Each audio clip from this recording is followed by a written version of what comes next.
IELTS is a certificate which tells how much you're good in English at this current specific time.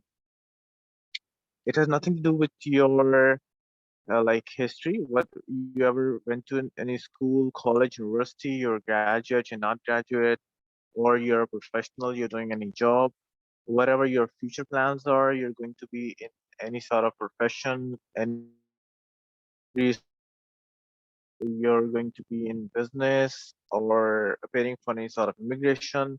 It has nothing to do with your plans. IELTS is the only test which tells about your linguistics things, English, how much you're good in English. It has nothing to do with anything else, not even with general knowledge or IQ, right? So this is the very first thing. Understand the basic part, so it will help you out in your preparation. Before register for the IELTS exam, before start preparation for the IELTS exam, keep 5 things clear in your mind, which will help you in saving your time, in saving your money, and which tells you that either you really need IELTS or you don't need it IELTS. IELTS is a requirement. Like nobody here is appearing in IELTS for just for fun or just for any achievement, but it's a requirement. It's a mandatory step for either your university, your immigration, or your job skill or something. Somewhere you need it as a mandatory stuff. So before pairing in, if you understand that it's a requirement, contact the organization wherever you believe it's the requirement, either in the university or in the immigration, and clear 5 points. Number one is IELTS is still required, might be not required in the COVID, during the COVID due to pandemic, or during online sessions, or during any sort of things. Clear this thing, the very first thing. Ask the university or the organization, is IELTS really required or not? This is the first part. Because you might believe that IELTS is required last year before the pandemic. It's a part of education system. It's a part of for foreign education, for immigration, for job purpose. But there are different sort of like exemptions, different sort of helping hand. You don't need to appear right now, right away. So uh, confirm this thing with your organization. That is the first thing. If it's required, then they will give you 4 more points. They will give you 4 more things to clarify. The very first thing is which IELTS you need to appear, a regular one or IELTS for UKVI. There are two different IELTS, regular IELTS and IELTS for UKVI. UKVI, United Kingdom Visa and Immigration. Anybody who is appearing for Visa and Immigration Department of UK need to appear in IELTS for UKVI. There is no difference in the preparation. There is no difference in the exam pattern or like any score system. Only there are few things. People who are appearing in IELTS for UKVI need to register in a separate way. This is the first part. You need to like register clarify before registering for the exam. Either you're going for the regular one or you're going for the IELTS for UKVI. Difference between IELTS and IELTS for UKVI, there is a camera for video recording in the exam hall. For IELTS for UKVI, not in the regular one. This is the only difference. You need to register with a separate way. You need to go for UKVI or the other one in the very first step. The difference is just one, that there is a camera in the exam hall for UKVI, and on the TRF, the result, you receive the result for IELTS. It says IELTS for UKVI, and for the regular one, it says only IELTS. But the main thing is this: what people normally make mistakes. IELTS for UKVI accepted globally. It's not only for UK. The first part, people, what people normally make mistakes. If some organization asking in Australia or Canada or UK or even in Pakistan that they are looking for UKVA, doesn't matter. You can appear in UKVA. It's not only for UK. This is the first part. if any organization, whatever university or immigration or any employer asking for UKVI and you appear in the regular one, you need to appear again. So you have a loss. If you are appearing from Pakistan, you have a loss of around 40,000. If anybody have any communication issue, you can ask me. मैं उर्दू में भी बता सकता हूँ, कोई नुकसान नहीं है. So if you need to appear in the UKVI one, when you appear in the regular one, you will lose your around 38,000 because you have to appear again just because of one mistake. So whenever the organization said IELTS is required, clear 4 points. The first one is you need to appear in the regular one or the UKVI one. Second, which module required, academic or general training? 99% academic is for education, and for non-education you need to appear in the general training. But sometimes if you are appearing for any if you're like going for any technical studies, any professional studies, or you're working in an organization, they will like sponsor you for some sort of diploma or master's program. They might ask you for general training because you're going in a professional way. So 99% is sure that academic is for education, but still you need to confirm. Still you need to confirm before appearing, because academic and general training is the same as pre-medical and pre-engineering. If you appear in pre-medical and intermediate, you won't get the admission in pre-engineering university, and if you appear in pre-engineering intermediate, you won't get the admission in the medical university. So the second part is module, academic and general training. Third one is band scores. Different criteria for different universities, different criteria for different immigration parts, and employers, all that. So there's a big difference in the pandemic one. There are a lot of exemptions. Then all the exemptions get back. They ask for lower band in previous pandemic. Then before the third wave, universities asking for the same criteria like 6.5 or more than 6, like 7. During the pandemic, some universities says 5.5. During the pandemic, some immigration policy says that you can appear in later on. So confirm this thing, which band score is required. If the requirement is 6.5 or 7 or 5.5 and you appear and you get 0.5 less than the requirement, it's not gonna work. So you need to appear again. So confirm your like practice your whoever is your linguistics instructor that you can appear, or you still need more practice to get the desired band. The most important fifth point is IELTS expire after 2 years, and currently the situation is that some of the organization are asking you don't need to appear in IELTS right away. You can provide the IELTS for 2024, 2023. So they will give you the timeline when you need to require, when you need to submit your IELTS result. So keep this thing clear. You appear right now and they will asking you later. Then after like 3 years or like more than 2 years, for example, you're currently you're doing any sort of graduation or getting admission in the graduation and doing some online program, they might ask you, you need to appear before coming for the face-to-face physical class. So this is the most important point when you need to appear. And these are the regular 5 mistakes people make, and then they lose their money and they need to appear again. Meanwhile, is there any questions? Any queries? Yes, if you have any basic confusion regarding IELTS, do ask.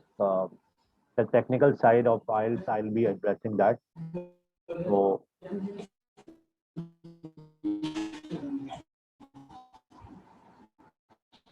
Saira, we can't hear you. If you can write, we'll be able to understand.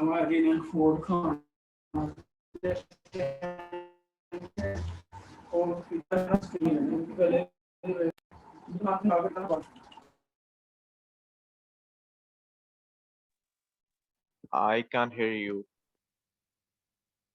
I think we should carry on. Okay. There aren't any There questions in the chat. Okay. Okay. Um. What? Okay. We'll start discussing things one by one. If anybody have like want to answer, just raise your hand or unmute your mic, and we will discuss things. What do you guys believe? What is one of the normal mistake, or what is one of the factor which lower your desired band, or which is harder for you to achieve the desired band? कौन सी एक चीज ऐसी मुश्किल लगती है आपको कि जिस वजह से आपके आइल्स में बैंड नहीं आ पाते, या नहीं आ रहे, या नहीं आएंगे, कोई खौफ है? What do you guys believe? One by one. Either come in the just write in the chat box or raise your hand. Okay, here's the one. Speaking. Okay, we'll talk on this. Grammar, reading, time management, listening. These are the sections. You can speaking is one of the part. Grammar, you need to practice. Practice, and only practice. Reading, time management, listening, practice, writing need practice. Fear of vowels. All right. Okay, Mohammed Osama, unmute your mic and tell me exactly क्या खौफ है आपको? हाँ, अस्सलाम वालेकुम sir. Basically सबसे बड़ा sir जो खौफ है वो ये है कि इसके साथ बहुत सारे यानी कि आप ये कह सकते हैं रिस्क अटैच है, और जस्ट ये नहीं कि पैसों की वजह से, बट इट्स लाइक कभी ऐसा होता है कि मैं इससे पहले आज अटेम्प्ट कर चुका हूँ, तो राइटिंग में जो है वो 7 बैंड्स आ गए, बट लिस्टिंग में कम आए, और सेकंड टाइम में जो है वो लिस्टिंग में सही आया तो राइटिंग में कम आ गया, तो इट्स लाइक बहुत ज्यादा एक फेयर अटैच हो गया है साइल्स के साथ। अच्छा, सही है, सही है। देखें, हुज़ैफा टाइम मैनेजमेंट और मोहम्मद उसामा फियर ऑफ वाइल्स, ये तो मेन चीजें हैं। स्पीकिंग के ऊपर हम बिल्कुल बात करेंगे, लेकिन ग्रामर, रीडिंग, लिसनिंग, राइटिंग, ये तो चारों पार्ट जो है ये प्रैक्टिस से ठीक होते हैं। आपको सिर्फ और सिर्फ प्रैक्टिस करनी है। अगर आप में से कोई ऐसा है जो मैं जिसने मुझे शुरू से ज्वाइन नहीं किया, तो मैं अपना पहला सवाल दोबारा से रिपीट कर देता हूँ कि आइल्स anyone here who don't understand Urdu, तो मुझे बता दें, मैं दोबारा इंग्लिश में आ जाऊंगा। बट उर्दू में इसलिए बताता हूँ क्योंकि आप लोग आइल्स की प्रैक्टिस कर रहे हैं, तो you understand more. Grammar, reading, listening, writing सिर्फ प्रैक्टिस मांगती है। The first part is IELTS सिर्फ और सिर्फ इंग्लिश का टेस्ट है. It has nothing to do with general knowledge or IQ, your history or whatever your professional planning is this. लेकिन ये सिर्फ और सिर्फ प्रैक्टिस मांगती है, और कोई चीज इसको नहीं ठीक कर सकती। टाइम मैनेजमेंट बहुत जरूरी है। टाइम मैनेजमेंट की मेन वजह ये है कि if anyone here who appear before in IELTS, आप अपनी घड़ी पहन के नहीं जा सकते। आपको वहां पे स्टॉप वॉच मिलती है एग्जाम के लिए, और उसका एक फियर होता है। आइल्स में सबसे ज्यादा जो नंबर कम आते हैं और जो उसका मेन फैक्टर है वो सिर्फ एक है, वो है एंजाइटी। पता नहीं क्या होगा, कौन लोग हमारा एग्जाम लेंगे, कैसे हम एग्जाम में जाएंगे, हम अकेले होंगे, हमारे सारे पैसे जाया हो जाएंगे। ये सारे फियर्स, जब ये सब सब खौफ अलग कर दोगे ना, आइल्स के अंदर नंबर आ जाएंगे। सबसे पहला स्टेप, आपका जो भी लिंग्विस्टिक इंस्ट्रक्टर है, सर अदील अली और वी हैव बशार साहब, और this is the first step, वो आपको पढ़ाएंगे। सेकंड स्टेप आप पढ़ेंगे, और थर्ड स्टेप कैम्ब्रिज आपको नंबर देगा। मैं कुछ चीज आपको बताता हूँ जनरल नॉलेज के लिए, जो आपका एंजाइटी लेवल दूर करेगा। The very first thing is who owns IELTS. IELTS को कौन ओन करता है? इफ एनीवन अपेयर बिफोर, वो अपने TRF पे रिजल्ट पे देख सकता है। नीचे 3 डिफरेंट स्टैम्प्स लगी होती हैं, Cambridge, IDP and British council. ये 3 ऑर्गेनाइजेशन है जो आइल्स को ओन करती हैं। इनके अलावा आइल्स का किसी से लेना देना नहीं। Number 1, will discuss it with Cambridge. Cambridge क्या करता है? Cambridge is involve in the making and the marking of the exam. You are appearing in IELTS from anywhere in the world, Karachi, Calcutta, Dubai, Singapore, Sialkot, Islamabad, कहीं से भी appear हो रहे हैं ना, पेपर कैम्ब्रिज से बनकर आएगा, पेपर कैमब्रिज चेक होने के लिए जाएगा। सो somebody is saying कि यहाँ से अपेयर नहीं हो, वहां से अपेयर हो जाओ, ऐसे अपेयर नहीं हो, वैसे अपेयर हो जाओ, कोई फर्क नहीं पड़ता। सिर्फ और सिर्फ पेपर बनकर भी कैमब्रिज से आना है, पेपर चेक होने के लिए भी कैमब्रिज से आना है, चाहे आप कहीं से भी अपेयर हो जाए। This is the first part. ये चीजें अपने दिमाग में बिठा लेंगे ना तो आपको बहुत आसान हो जाएगा आइल्स। सबसे पहली बात मैंने बताई है कि आइल्स सिर्फ और सिर्फ इंग्लिश का टेस्ट है और किसी चीज का टेस्ट। वो सवाल आएंगे which is common in more than 140 countries. घास लगती है, लोग खाना खाते हैं, बच्चे स्कूल जाते हैं, धूप निकलती है, बारिश होती है, लेकिन टेस्ट किस चीज का हो रहा है? इंग्लिश का। Nothing about your religion, region, culture, no. सिर्फ और सिर्फ अंग्रेजी का टेस्ट हो रहा है। दूसरी बात, पेपर बनकर भी कैमब्रिज से आएगा, पेपर चेक होने के लिए भी कैमब्रिज आएगा। What IDP and British Council do? I'm from British Council. We both are not competitor. We are service provider. हम लोग एक दूसरे को सर्विस प्रोवाइड करते हैं।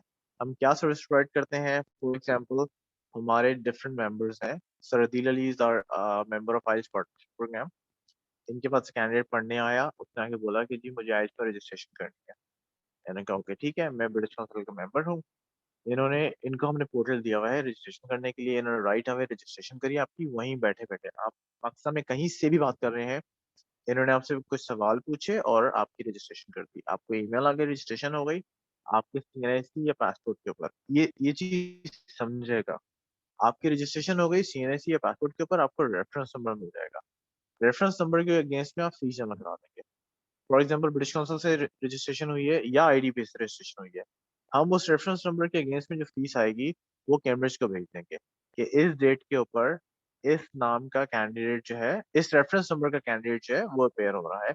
हम उनको नंबर ऑफ कैंडिडेट्स भेजते हैं कि इतने एकेडमिक में अपेयर होंगे, इतने जनरल ट्रेनिंग में अपेयर होंगे, इतने पेपर बेस में अपेयर होंगे, इतने कंप्यूटर बेस में अपेयर होंगे। वो हमें उसके अगेंस्ट में पेपर्स भेजते हैं।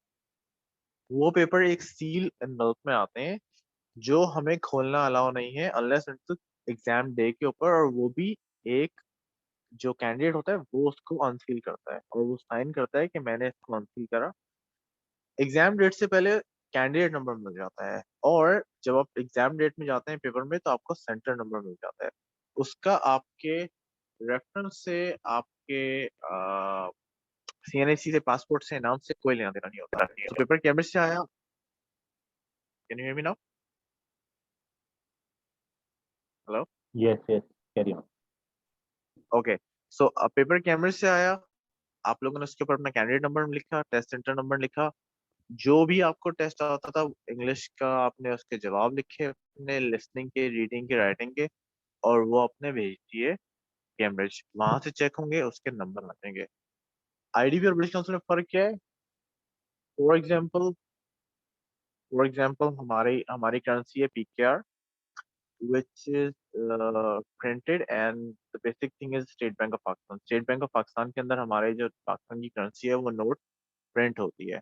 लेकिन हम लोगों के अकाउंट जो है वो स्टेट बैंक ऑफ पाकिस्तान में नहीं है, हमारे अकाउंट है किसी कमर्शियल बैंक के अंदर, किसी भी कमर्शियल बैंक में। उस कमर्शियल बैंक में हम, किसी भी बैंक में हम नोट जमा कराते हैं और एटीएम से या चेक से नोट निकाल लेते हैं, लेकिन नोट नहीं बदलते, नोट वही रहते हैं। ब्रांच कोड चेंज हो जाता है। हम उस बैंक में पैसे जमा कराने जाते हैं जहाँ पे हमें लाइन में नहीं लगना पड़ता, जो हमारे घर के रास्ते में होती है, जहाँ पे हमारा नॉर्मली बैंक अकाउंट चल रहा होता है, ताकि हमें अच्छी सर्विसेज मिलें। So this is the difference between British council and IDP.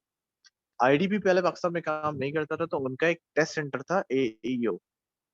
I believe आप लोगों ने नाम सुना हुआ होगा। सो ब्रिटिश काउंसिल, आईडीपी और एईओ पाकिस्तान में तीनों टेस्ट सेंटर है। You appear from any test centre, उसका पेपर से लेना देना नहीं। मैंने भी तीन तीन चीजें डिस्कस करी हैं, रीडिंग, लिसनिंग और राइटिंग। नंबर वही आएंगे जो आप उसके ऊपर लिखोगे और जो आपने उनको जवाब दिए।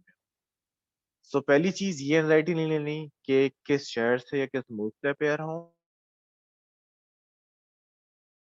रेगुलरली हमारे मेंबर हैं तो आपकी रजिस्ट्रेशन में हेल्प कर सकते हैं। आप जहाँ बैठे हुए हैं वहीं बैठे बैठे आपकी रजिस्ट्रेशन हो जाएगी। वहीं बैठे बैठे ही आपको एटीएम से या ऑनलाइन आईबीएफटी के थ्रू या कैश के थ्रू आपको पेमेंट करने का तरीकेकार बता देंगे।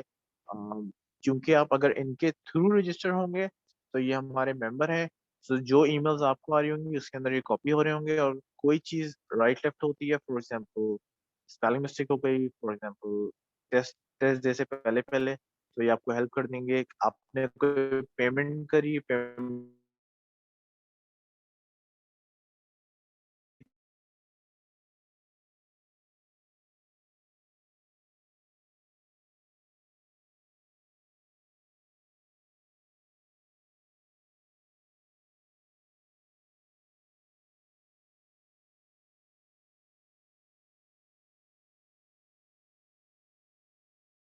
में अनम्यूट योर माइक। या मेरी आवाज आ रही है आपको? यस। मुझे बताएंगे कि आपको स्पीकिंग में क्या खौफ है? सर मुझे मैंने जितना सुना है तो उसमें ये था कि आप एक लिसनर के सामने बैठते हैं और विद इन स्पेसिफाइड टाइम आपने कुछ बोलना होता है, वो आपके ऊपर कुछ क्वेश्चन करता है और उसका आपने आंसर करना होता है। वो थोड़ा बाकी जो जिस तरह रीडिंग राइटिंग का है तो उससे थोड़ा हट के वो एक टास्क है जिसमें आप फेस टू फेस कम्युनिकेट कर रहे होते हैं।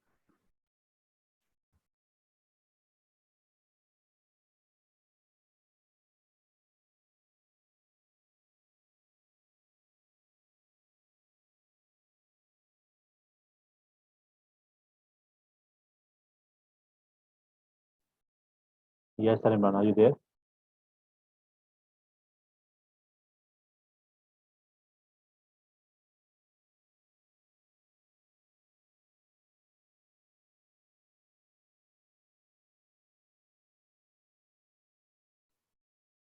Yes, sir, Imran, are you there? जी, मेरी मेरी आवाज आ रही है? Yes, I can hear you now.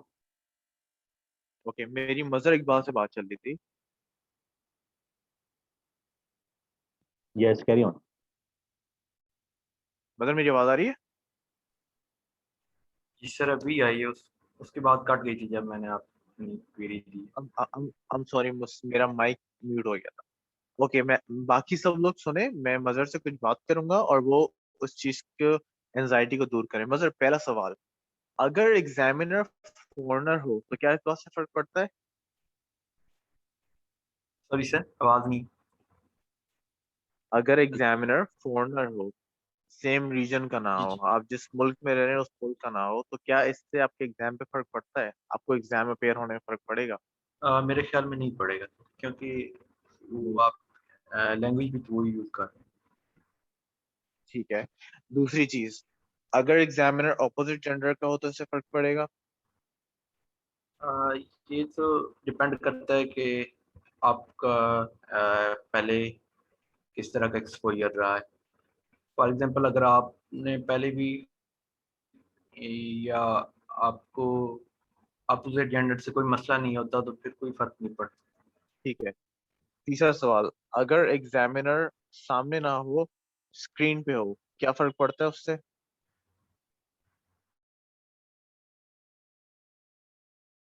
Catch में ट्रैक्शन का मसला होता है, जैसे अगर हम जैसे ये ऑनलाइन सेशन ले रहे हैं और अगर हम्म, फेस टू फेस लेते तो वो उसमें काफ़ी ज़्यादा तो बहुत ज़्यादा इंटरेक्शन बेहतर तो बेहतर कौन सा होता है, जिस तरह हम बात कर रहे हैं या फिर face to face? Face to face. Face to face बेहतर होता है। अच्छा, मुझे ये बताएं कि इस तरह डिफाइन करेंगे कि बाकी लोगों को भी समझ में आ जाए, अगर किसी को नहीं पता हो। क्रिकेट देखते हैं आप?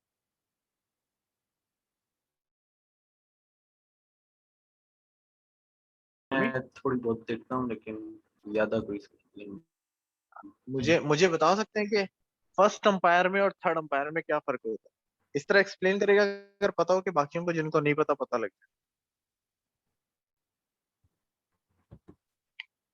सर मैं तो इसको एक्सप्लेन नहीं कर सकता। एक्सप्लेन कर सकेंगे? मैं आपको एक्सप्लेन करता हूँ। फर्स्ट अंपायर और सेकंड अंपायर फील्ड फील्ड में होते हैं। ठीक है। फर्स्ट अंपायर एग्जैक्टली बॉलर और बैट्समैन के करीब होता है। सही है। सेकंड अंपायर फील्ड में होता है लेकिन थोड़ा सा दूर होता है पिच से। और जो थर्ड अंपायर होता है ना, वो सारे सर कैमरा आपकी आवाज रिकॉर्डिंग कट देख। रही है। मेरी आवाज सही आई? Can you hear me now? Sir kindly इसको रिपीट करें। मेरी आवाज आ रही है? मैं रिपीट कर देता हूँ, मेरी आवाज आ रही है? जी सर आ रही। अच्छा, okay. The first thing is this, first umpire जो होता है वो बैट्समैन और बॉलर के बिल्कुल करीब खड़ा होता है, सही है, और वो देख रहा होता है लाइव फेस टू फेस कि बॉल आ रही है या शॉट लग रहा है, whatever.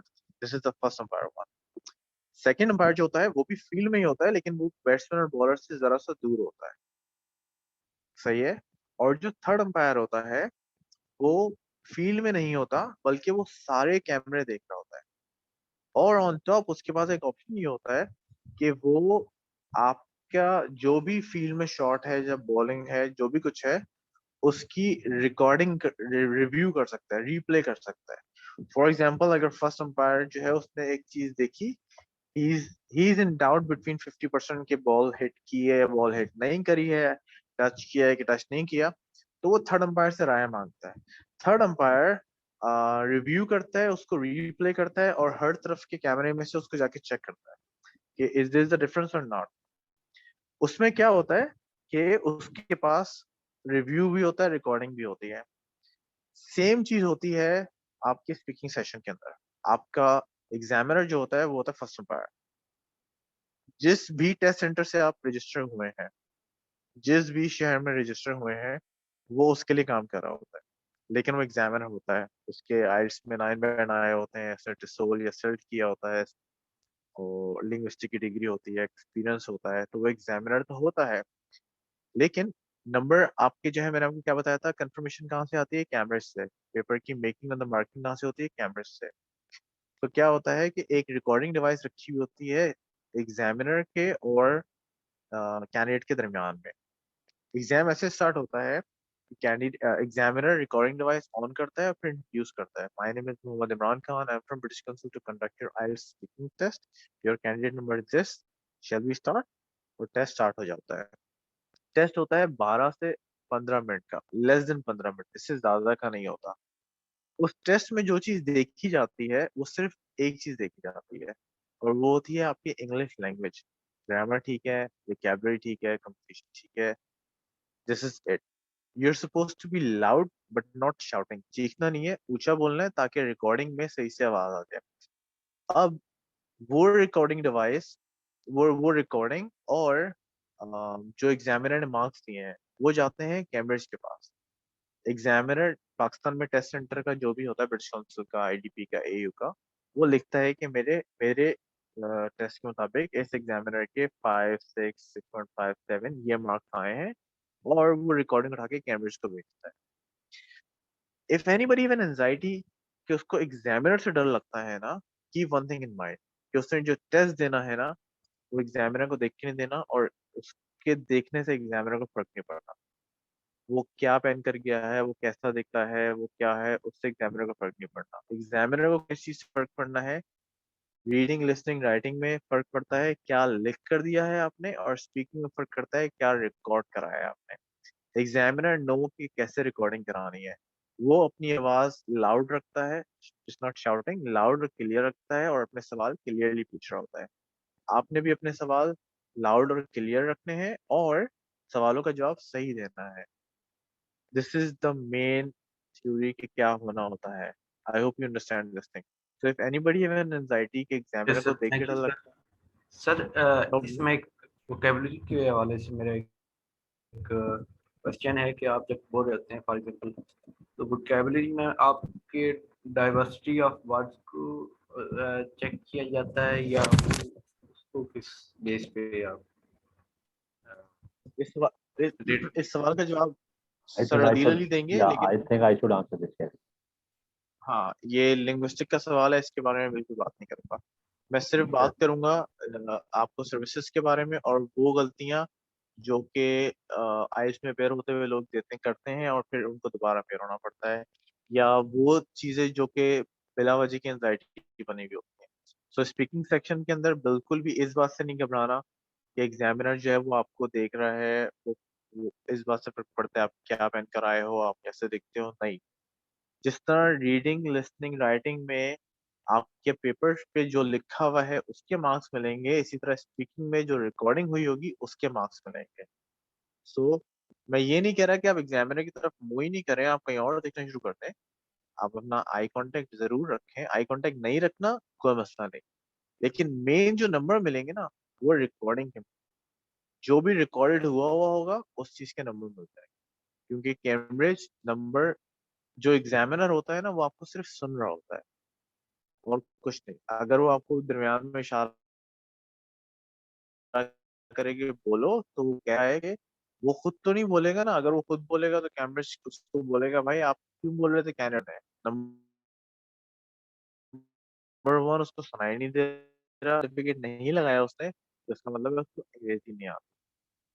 Keep one thing in mind, जो बंदा सवाल का जवाब नहीं देता इसका मतलब है उसको वो लैंग्वेज नहीं आती है।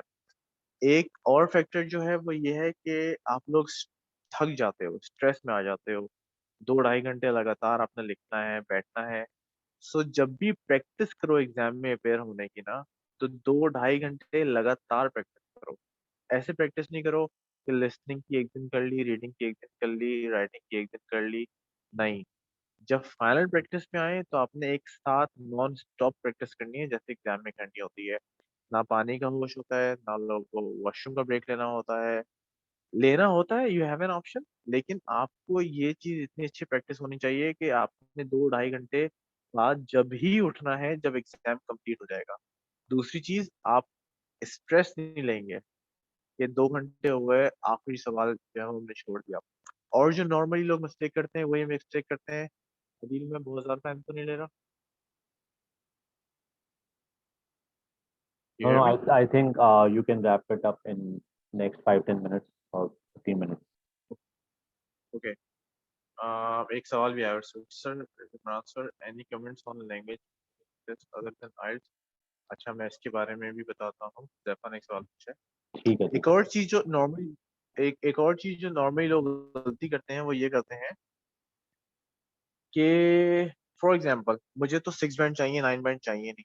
तो वो जिस तरह हमारे यहाँ स्कूल में लोग प्रिपेयर होते हैं ना टेस्ट में कि पहले 6 सवाल कर लोगे 10 में से तो आपको 5 नंबर मिल जाएंगे, गलत हो जाएगा। या 70% मार्क्स चाहिए तो 8 सवाल कर लिए, ठीक है तो छोड़ भी दिए। आइल्स में क्या होता है कि अगर मिसाल के तौर पे 40 सवाल आए हैं और आपके पास 40 मिनट है, so you have to appear all the test, because complete paper appear नहीं करेंगे तो क्या गलती होगी। हो सकता है आप 4 सवाल आखिरी छोड़ रहे हैं, उनका जवाब आपको आता हो और जो पहले 4 किए हैं वो गलत हो। पहली चीज। दूसरी चीज, जैसे ही टेस्ट पेपर आपके सामने आएगा आपकी इतनी अच्छी प्रैक्टिस हो कि आपको पता हो कि इतने सवाल हैं और इतना टाइम है।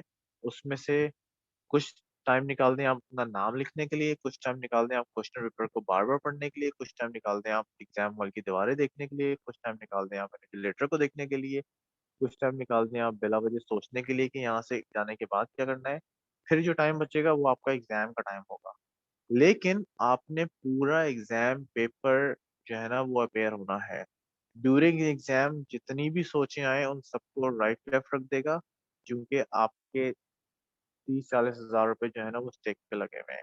एक नॉर्मल बंदे की पाकिस्तान की 2-3 महीने की सैलरी की जो सेविंग होती है ना वो इतनी होती है। तो आप 90 दिन आपने पढ़ाई करी है, 90 दिन पैसे बचाए हैं, और 13 दिन बाद पता लगे बैंड स्कोर नहीं आए, तो अच्छी बात नहीं है। तो मेरी बात यही है कि बिल्कुल भी राइट लेफ्ट नहीं सोचें, आप एग्जाम पेपर के बारे में सोचें और ये प्रैक्टिस करें कि पूरा पेपर अपेयर करना है, पूरा पेपर अटेम्प्ट करना है। भले 6 बैंड चाहिए हैं, 3 बैंड भी चाहिए ना, पेपर पूरा अपेयर करें, इस सोच के साथ कि जो आखिरी सवाल है ना उसी का जवाब आपको 100% आता है, पहले तो सारे गलत। अगर कोई सवाल आपको लगे कि मिसाल के तौर पर आपको लगे कि गलती हो गई है, पैराग्राफ में स्पेलिंग में गलती हो गई है, डिस्टर्ब में पहले यू आता है या आर आता है and then you start rubbing it, और फिर आपको लगे कि पिछले पैराग्राफ में कमिटमेंट के अंदर भी डबल एम लिखना था या डबल टी लिखना था या डबल क्या लिखना था, सो उस पे ज्यादा टाइम ना लगाएं। एंजाइटी नहीं करनी है आपने, जिस सवाल के लिए जितना टाइम रखा है उसी के अंदर अंदर अपने पूरा पेपर अपेयर करना है। वरना आपका मार्क्स जो है बैंड्स कम हो जाएंगे। आखिरी सवाल मैं लूंगा जो मेरे पास चैट में आया है कि डिफरेंट टेस्ट के ऊपर। सो यस, आइल्स एक इंग्लिश का टेस्ट है, उसका एक अलग बोर्ड है। इसके साथ साथ टोटल भी है, इसके साथ साथ पीटीई है, ओईटी है, यूनिवर्सिटी का टेस्ट होता है, वो भी हो जाता है। फर्क क्या है? फर्क ये है 2020 की तो बात नहीं करता, पूरा कोविड में गुजरा। 2019 2018 की बात कर लेते हैं। 2018 के अंदर तकरीबन डिफरेंट इंग्लिश लैंग्वेज टेस्ट के अंदर 4.5 million people appear in different test, जिसमें आईएलटीएस, टोफल, पीटीई, ओईटी सब थे। जिसमें सेकंड नंबर पे जो था वो टोफल था, which is less than a million people. उसकी वजह ये है कि आईएलटीएस ग्लोबली बहुत ज्यादा रिकमेंडेड है, और उसकी दूसरी वजह ये है कि आईएलटीएस एक से ज्यादा जगहों पर काम आता है। सो इसलिए आईएलटीएस की सबसे ज्यादा वैल्यू है। अगर किसी को ऐसा लगता है कि आइल्स में नंबर मुश्किल से आते हैं, टोटल में आसानी से आ जाएंगे, आइल्स में आसानी से आते हैं, पीटी में मुश्किल से आ जाएंगे, तो एक बात याद रखिएगा, जो लैंग्वेज का टेस्ट है ना, उसमें लैंग्वेज के नंबर मिलते हैं। ऐसा नहीं हो सकता कि एक कैंडिडेट के पीटी में नंबर नहीं आए और आइल्स में आ जाए, आइल्स में नंबर नहीं आए और टोफल में आ जाए। ये सिर्फ जो है ना आपके माइंड गेम है। अगर आपको लग गया आसान कि नहीं आइल्स आसान है, टोफल मुश्किल है, तो उसमें आप कुछ नहीं कर सकते। लेकिन ये बात याद रखिएगा, प्रिपरेशन उसी चीज़ की होती है और नंबर उसी चीज़ के आते हैं। जब आप प्रैक्टिस कर लो तो वहाँ नंबर आ जाता है। Any other question? या मुझे जा रहा था मेरे जाने के बाद कोई और सवाल आए? अदील अली हमारे ऑफिशियल पार्टनर हैं आइल्स पार्टनरशिप प्रोग्राम के। इनका नाम हमारी वेबसाइट पे भी है, ब्रिटिश काउंसिल पाकिस्तान के बिल्कुल बॉटम में वेबसाइट पे जाएंगे तो वहाँ लिखा होगा पार्टनर विद अस, उस पर क्लिक करेंगे, आइल्स पार्टनरशिप प्रोग्राम आएगा। वहाँ पे कराची की लिस्ट में इनका नाम भी आ जाएगा। तो कल परसों भी अगर कोई सवाल याद आए, मेरे जाने के बाद कोई सवाल याद आए, आप इनसे पूछ सकते हैं। मेरा सेशन इनको रटा हुआ होगा, और उसके अलावा कोई सवाल होगा तो ये डायरेक्टली मुझसे पूछ के बता सकते हैं। आई बिलीव कि चैट रूम में कोई और सवाल नहीं है, सो Thank you so much, मैं इजाजत चाहूँ। Imran, for taking out time and answering the questions. I'll take it from here. Thank you so much for your time. No problem, no problem. कोई और सवाल है तो बता दें। Yes. Anybody has any question before Sir Imran leaves? I think chat room में कोई सवाल आया है।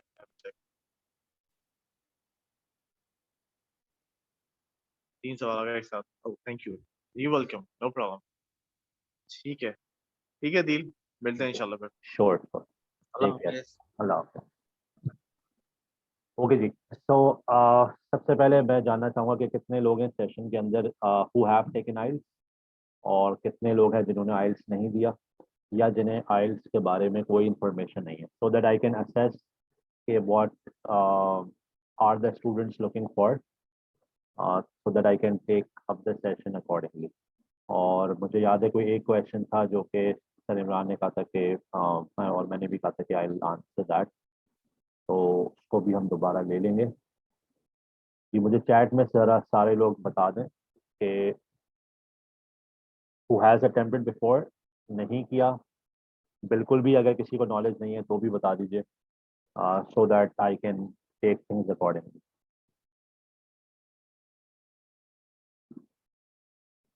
आई would turn on my camera, लेकिन आई थिंक उससे स्पीड थोड़ी सी कॉम्प्रोमाइज होगी, so I would not turn on my camera. But ठीक है फजल, ठीक है fine.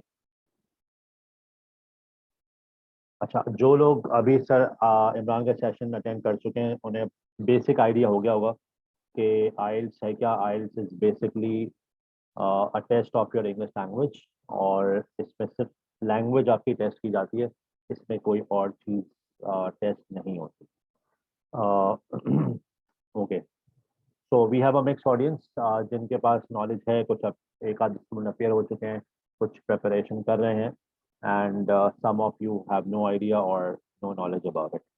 Okay fine, no problem. तो जैसे जैसे आपके सवाल आते जाए, you can write your question in the chat box, और gradually I will be answering them. अच्छा, लास्ट वाले क्वेश्चन से मैं ज़रा कंटिन्यू करना चाहूँगा जो सर इमरान से पूछा गया था कि why IELTS, why not other test.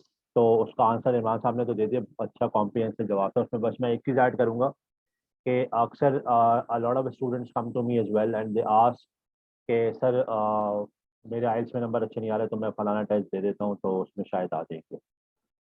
तो उनसे मैं यही बता दूँ, सर इमरान ने भी कहा था कि अगर आपके आइल्स में नहीं आए तो आपके उसमें भी स्कोर नहीं आना। अच्छा चलें, एक बात यह है, अगर हम मान भी लें कि ऐसा होता है तो the other problem with other test is that कि उनका प्रिपरेशन मटेरियल बहुत लिमिटेड है। Those all test are very new and their preparation material is very less. अगर आप ऑनलाइन भी सर्च करेंगे तो आपको बहुत कम मटेरियल उसका मिलेगा and you will be getting frustrated कि I am not able to practice enough. जबकि IELTS में there is a lot of material. There are number of websites where you can find good quality material.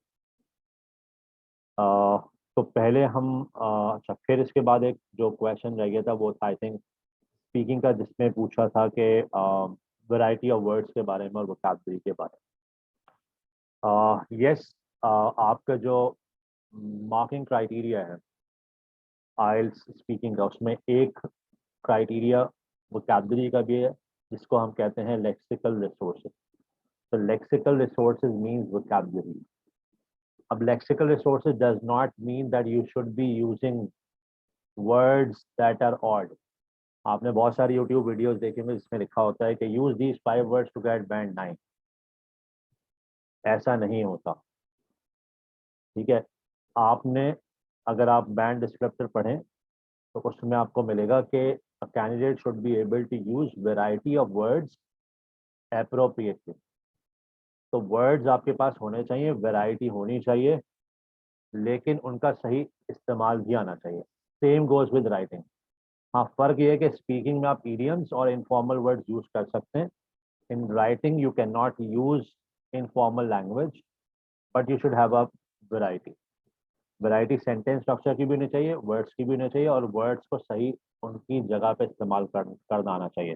तो अगर कोई ये समझता है कि मैं इतने वर्ड्स, इतने 100 वर्ड्स, इतने 1000 वर्ड्स रट लूंगा and I am going to ace my IELTS, that is not going to happen, because unless you know the right use of the words you can score it.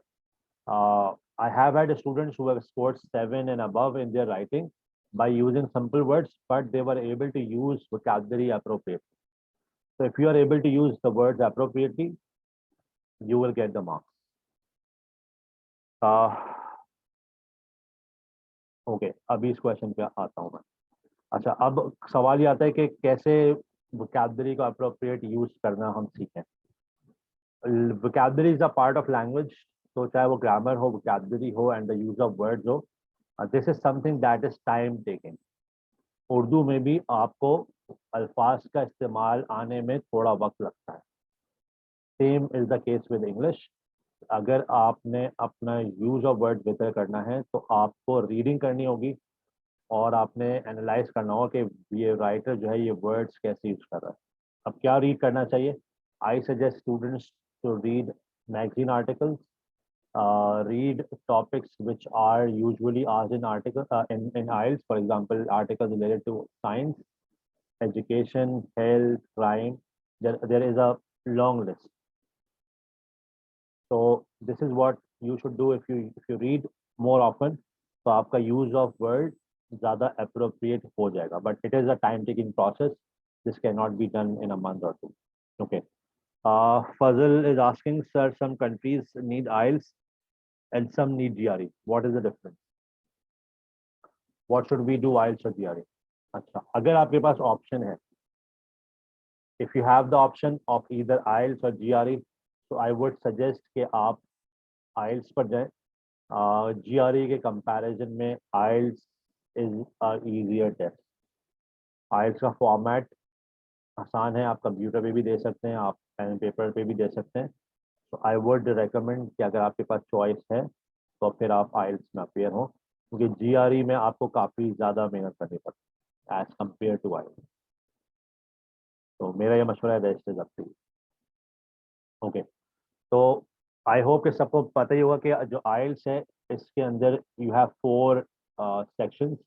मैं एक PPT है वो मैं share कर देता हूँ, especially those who do not have the basic information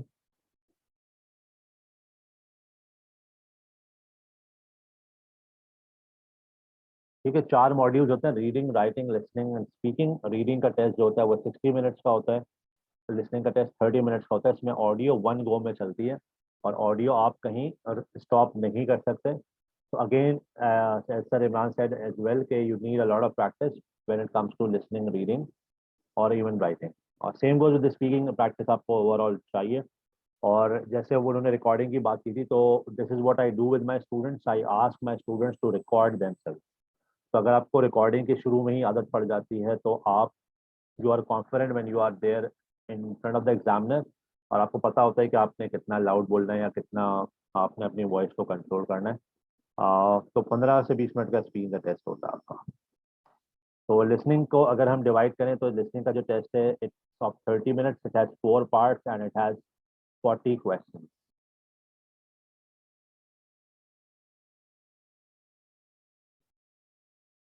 okay, listening के जो क्वेश्चंस आते हैं वो डिफरेंट टाइप के होते हैं, वो टाइप्स यहाँ स्क्रीन पे आपकी आ रही होंगी। अगेन जो लोग लिसनिंग कर रहे हैं या रीडिंग की प्रैक्टिस ऑलरेडी शुरू कर दी है, तो they should know that listening के अंदर जो है आपकी रिकॉर्डिंग कंटिन्यू होती है और आपको कीवर्ड्स मार्क करने आने चाहिए। Is my voice clear now Usama? Sir बहुत कट कट कर आ रही है। अच्छा, just give me a minute. मैं अपनी जो डिवाइस है वो चेंज करके देखता हूँ, just give me a minute. Thank you.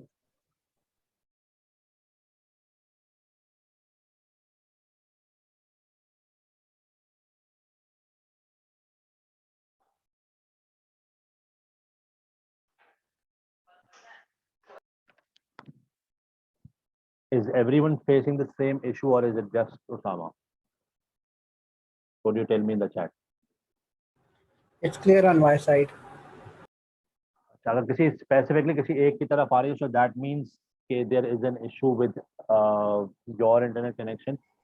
हाँ, अगर ज़्यादा लोगों को इशू हो रहा है तो देन सर पहले कर रही थी, अब ठीक आ रही है।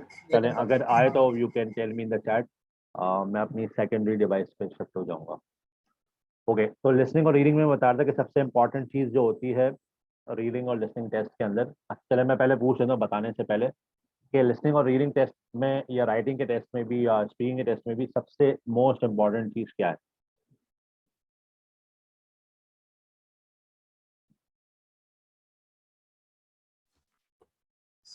यस सर, ये sentence complete,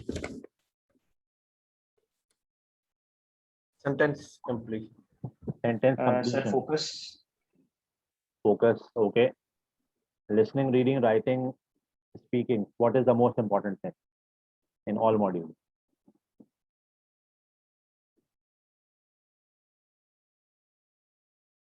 Yes, you can either tell me in the chat. I'm not asking specifically कि sentence completion है या कोई और सा सवाल है। देखिए, IELTS में चाहे कोई सा भी मॉड्यूल हो, उसमें सबसे इम्पोर्टेंट चीज़ है getting to know the question and its instruction. Question समझना और उसकी इंस्ट्रक्शन समझना सबसे ज़्यादा इम्पोर्टेंट है। अगर आप इंस्ट्रक्शन गलत समझ लेंगे, if you read the question in rush, you will make mistake and you are going to lose marks. So you should be very careful. आप होता ऐसा है कि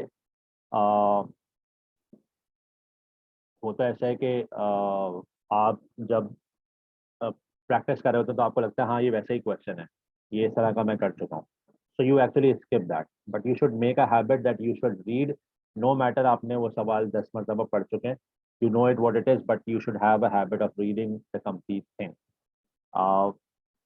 हमें आदत होती है नेचुरली कि हमें जब लगता है कि अच्छा ये आगे ये लिखा होगा, so we skip those words. अगर आपके अंदर ये हैबिट डेवलप हो जाती है और आप ऐसे ही एग्जाम में भी करते हैं तो आपका रीडिंग का स्कोर ड्रास्टिकली नीचे आ सकता है। So I am speaking from the experience. I have had students who used to rush in the reading test or reading the questions and it cost them their test. तो इस चीज़ का आपने ख्याल रखना।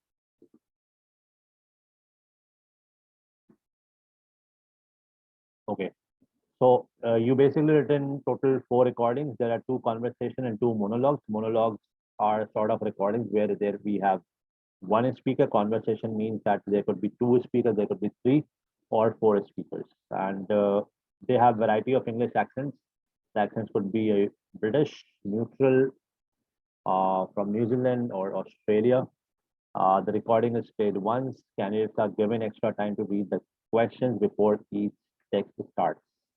तो जब आपका क्वेश्चन वाला पार्ट या कॉन्वर्सेशन शुरू होने वाली होती है तो उससे पहले आपको कुछ सेकंड दिए जाते हैं टू रीड द क्वेश्चन. ये वो टाइम होता है जिसमें आपने क्वेश्चन रीड करके कीवर्ड्स मार्क करने होते हैं. What are the keywords? Any idea? जी, कीवर्ड्स क्या होते हैं?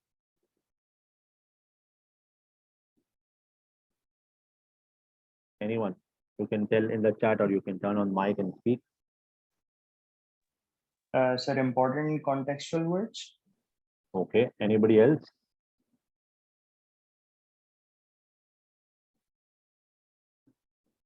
Okay. कीवर्ड वो वर्ड या वो वर्ड्स होते हैं जो कि आपको इंडिकेट करें कि क्या required information, what do you need to fill in. आपको वो क्वेश्चन आंसर करने के लिए क्या चीज चाहिए. Do you need a number? Do you need few words? So what is the required information that you need to fill? अगर fill in the blanks है तो उसके fill in the blanks के आसपास के वर्ड हो सकते हैं, ठीक है. So they could be your keywords. या अगर सिंपल क्वेश्चन है ट्रू फॉल्स नॉट गिवन है तो आप अब मैं रीडिंग का एग्जांपल दे रहा हूँ तो आपने देखना होता है कि उसमें क्या इंफॉर्मेशन मांगी जा रही है. तो the which indicates the required information, those words are actually keywords. अच्छा जी. Candidates write down their answer in the test booklet while listening. अगर आप पेपर बेस्ड टेस्ट दे रहे हैं तो आपको एक सेपरेट आंसर शीट मिलती है जिसमें आपने आंसर्स ट्रांसफर करने होते हैं. हर सेक्शन के एंड में आपको 30 सेकंड दिए जाते हैं अपने आंसर चेक करने के लिए. these 30 seconds are very important, most crucial. आपको यूजुअली आंसर चेक करने की जरूरत होनी नहीं चाहिए बिकॉज आप प्रैक्टिस करके आना, you are not doing it for the first time. So इस 30 सेकंड्स को आपने यूटिलाइज करना है. ये जो 30 सेकंड्स मिल रहे हैं इसमें आप आंसर चेक ना करें, आप कर चुके हैं, आप एक फ्लो में करते हुए आ रहे हैं लिसनिंग का टेस्ट, ठीक है. अगर आपने कोई करेक्शन नहीं करनी तो otherwise you can utilise this time. Otherwise आपने करना ये है कि 30 सेकंड्स में आपने आगे चले जाना. आपका सेक्शन 1 हो गया, सेक्शन 2 सेक्शन 1 से या पार्ट 1 से डिफिकल्ट होता है. जब सेक्शन 2 पे आप चले जाएं और आप जाके वहाँ के क्वेश्चंस रीड करना शुरू कर दें. अगर आप पेपर बेस्ड दे रहे हैं आपके पास पूरा टेस्ट होगा, अगर आप कंप्यूटर डिलीवर्ड दे रहे हैं तो आपके पास पूरा टेस्ट आ रहा होगा, आप आगे जा सकते हैं स्क्रीन पे. तो instead of checking your answers you can go and read those questions. उसका फ़ायदा ये होगा कि आप ज़्यादा से ज़्यादा क्वेश्चंस पढ़ लेंगे, ज़्यादा से ज़्यादा आप कीवर्ड्स मार्क कर लेंगे और इन्फॉर्मेशन रिटेन करना आसान होगा जब रिकॉर्डिंग शुरू होगी. अगर आप पेपर बेस्ड टेस्ट दे रहे हैं तो आपको आखिर में 10 मिनट मिलते हैं आंसर ट्रांसफर करने के लिए आंसर शीट में. तो आपको एक क्वेश्चन बुकलेट मिलती है और एक आपको मिलता है answer sheet. So you must transfer your answer to the answer sheet. अगर आप आंसर शीट पे ट्रांसफर नहीं करते, उसको ब्लैंक छोड़ देते हैं, आपने सारे सही किए 40 out of 40, you are not going to get any marks. क्योंकि जो आपका जो बुकलेट होती है वो डिस्कार्ड हो जाती है, वो श्रेड कर दी जाती है.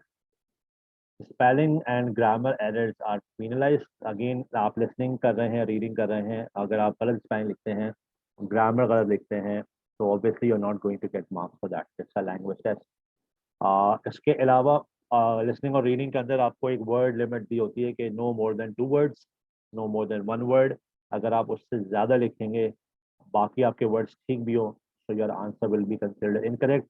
इसलिए क्योंकि ये कंसिडर किया जाएगा कि इंस्ट्रक्शंस आप नहीं समझ सके, you don't have the ability to understand the instructions in the English language. तो वर्ड लिमिट फॉलो करना बहुत ज़रूरी है. ओके.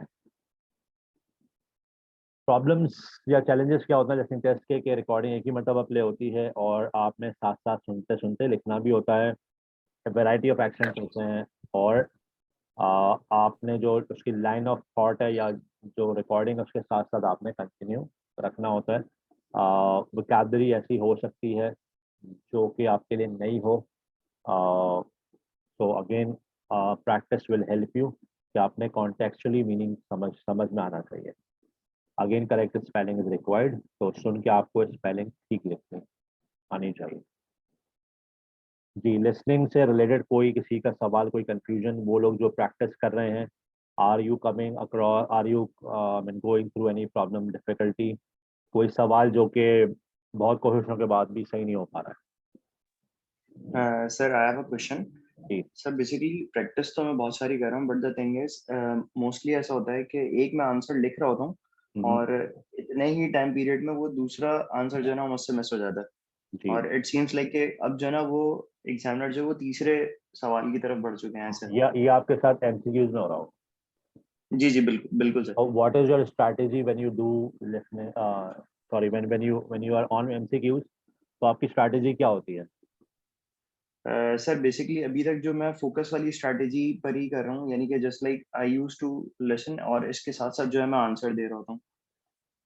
लेकिन आपके पास जो 30 सेकंड्स होते हैं पिछला सेक्शन खत्म जो होता है, और जो इसमें अगले, सर मैं करेक्शन और वेट कर रहा होता हूँ, इसमें मैं नेक्स्ट की तरफ मूव नहीं करता. This is the new thing that I have note. हाँ, तो ये आप गलती कर रहे हैं.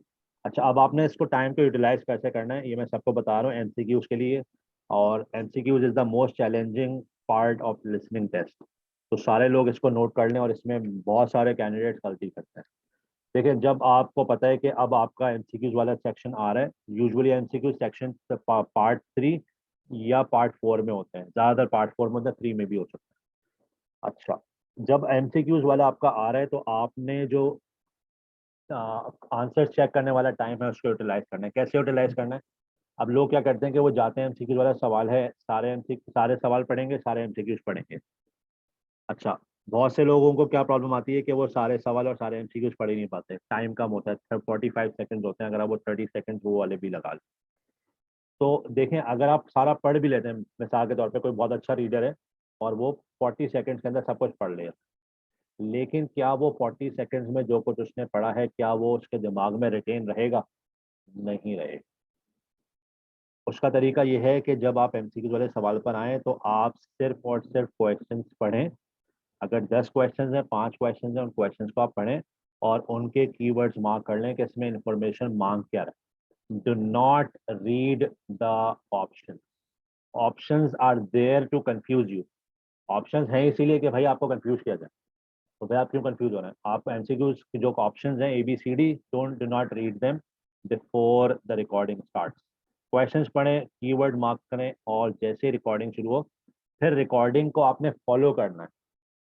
अच्छा, फिर जब रिकॉर्डिंग स्टार्ट होती है तो फिर स्टूडेंट कहते हैं कि सर चलें, हमने ये तो कर लिया, लेकिन अब तो वो सारे ऑप्शन बोल रहा है. ए भी बोला उसने, बी भी बोला, सी भी बोला, डी भी बोला. वो सारे ऑप्शन टच करेगा, लेकिन वो कोई एक वर्ड यूज करेगा जिसमें वो इंडिकेट करेगा कि either he is talking about option A, option B, option C और डी. इसमें एक चैलेंज और जो आता है वो ये आता है पूरे लिसनिंग टेस्ट के अंदर, वो है वोकैबलरी का.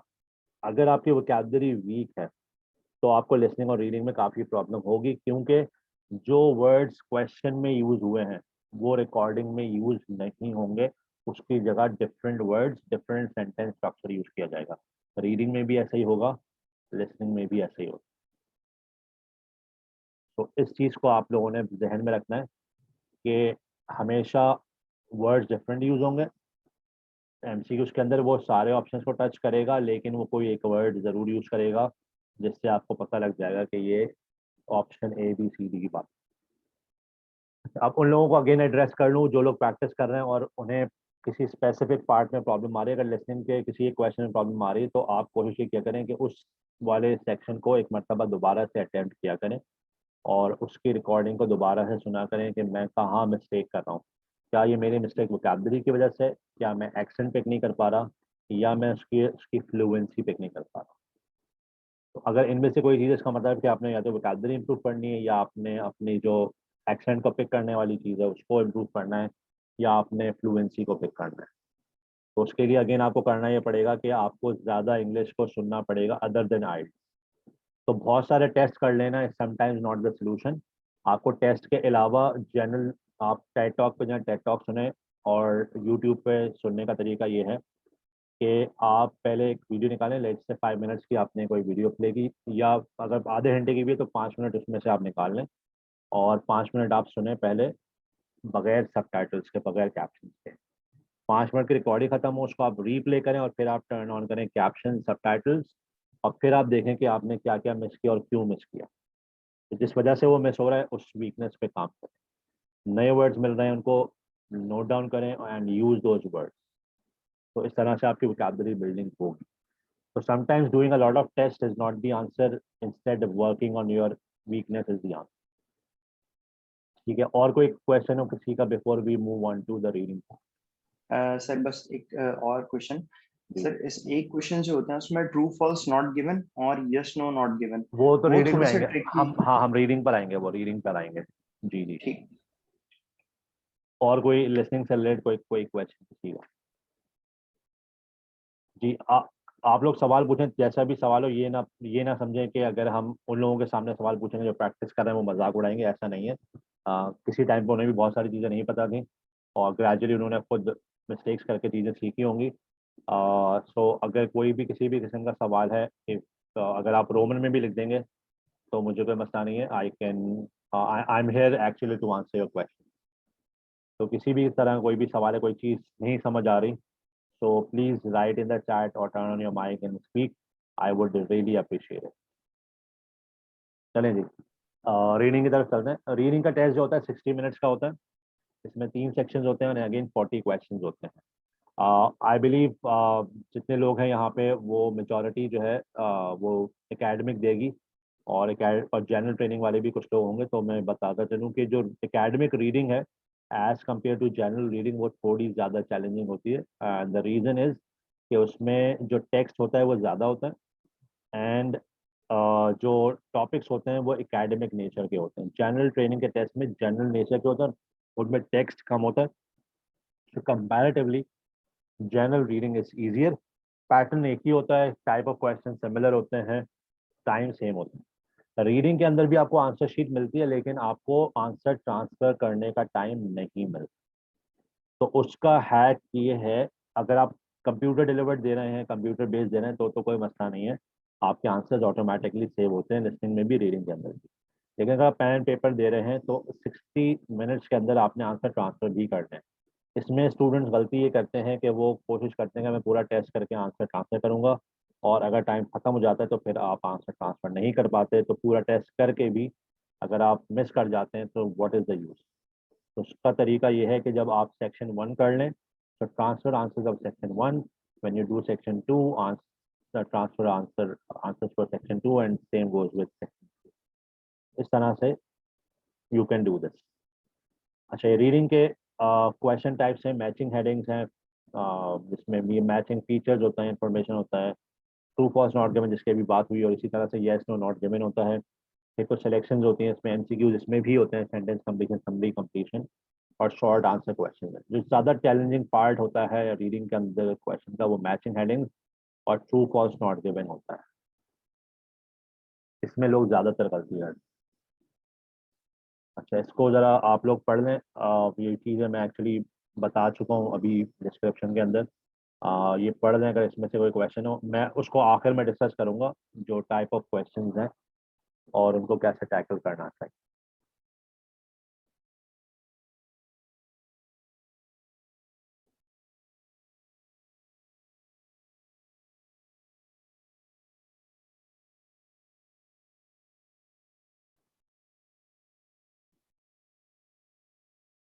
जी, should I move ahead?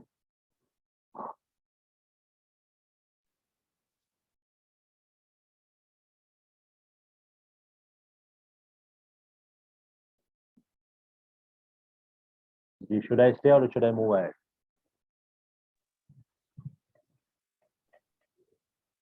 Done sir. Okay. अच्छा, ये मैं बता चुका हूँ लिसनिंग के अंदर भी कि जैसे जैसे आप सेक्शन 1 पर होते हैं, सेक्शन 1 आसान होता है, section 2 is difficult and third is the most difficult one.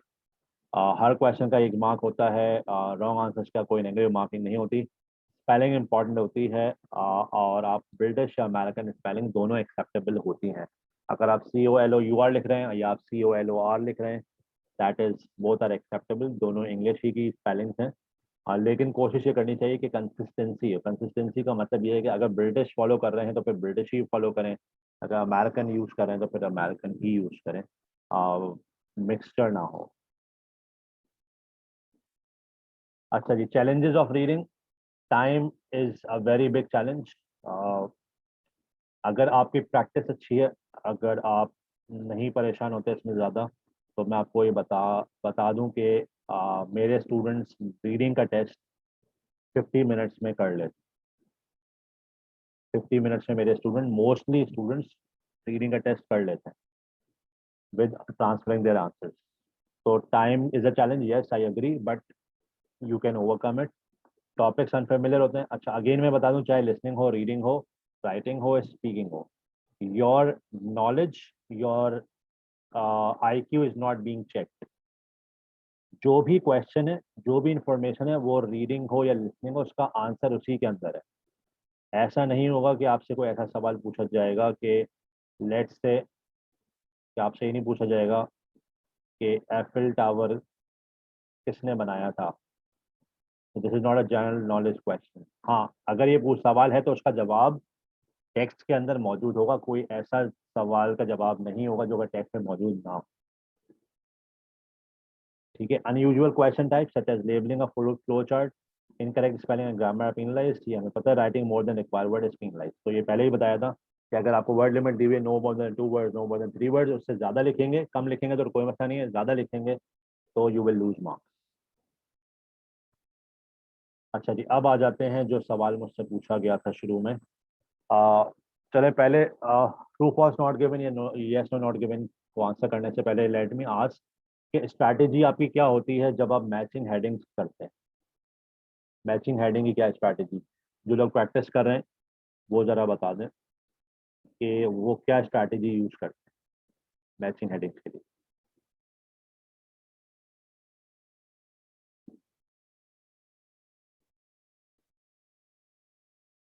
Ji, anyone?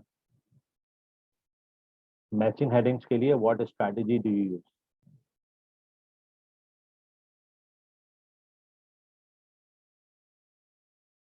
Yes please.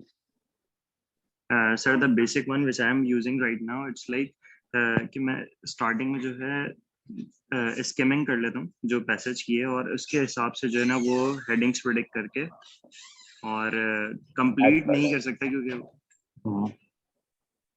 Ji ji. because sir complete reading it's like quite impossible for me, and that's the strategy that I'm using. It's like predicting. तो उसमें आपके कितने, अगर late से 6 headings होती हैं, 5 headings होती हैं, तो कितने सही होते हैं आपके? सर स्पेसिफिकली तो मुझे इतना वो नहीं है, but the thing is overall जो बैंड्स बन रहे हैं वो 6.5 to 7 बन रहे हैं। ठीक है, लेकिन अगर मैं पूछूं मैचिंग हेडिंग वाले सवाल में आपके आधे सही होते हैं, जी सारे जी, सही बिल्कुल होते हैं, बिल्कुल बिल्कुल बिल्कुल बिल्कुल, हाफ सही होता है। More than half. ठीक है, इंशाल्लाह what I am going to tell you, उसके बाद आपके 100% सही होना शुरू हो जाएंगे।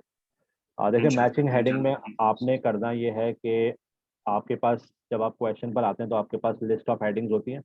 लेट से आपके पास 5 क्वेश्चन हैं, तो आपके पास जो हेडिंग होंगी वो 6 या 7 होंगी। तो हेडिंग ज़्यादा दी होती हैं आपको कंफ्यूज करने के लिए। और फिर उसके बाद पैसेज होता है, और पैसेज भी जो होता है उसमें तकरीबन कोई 6 से 8 पैराग्राफ होते हैं।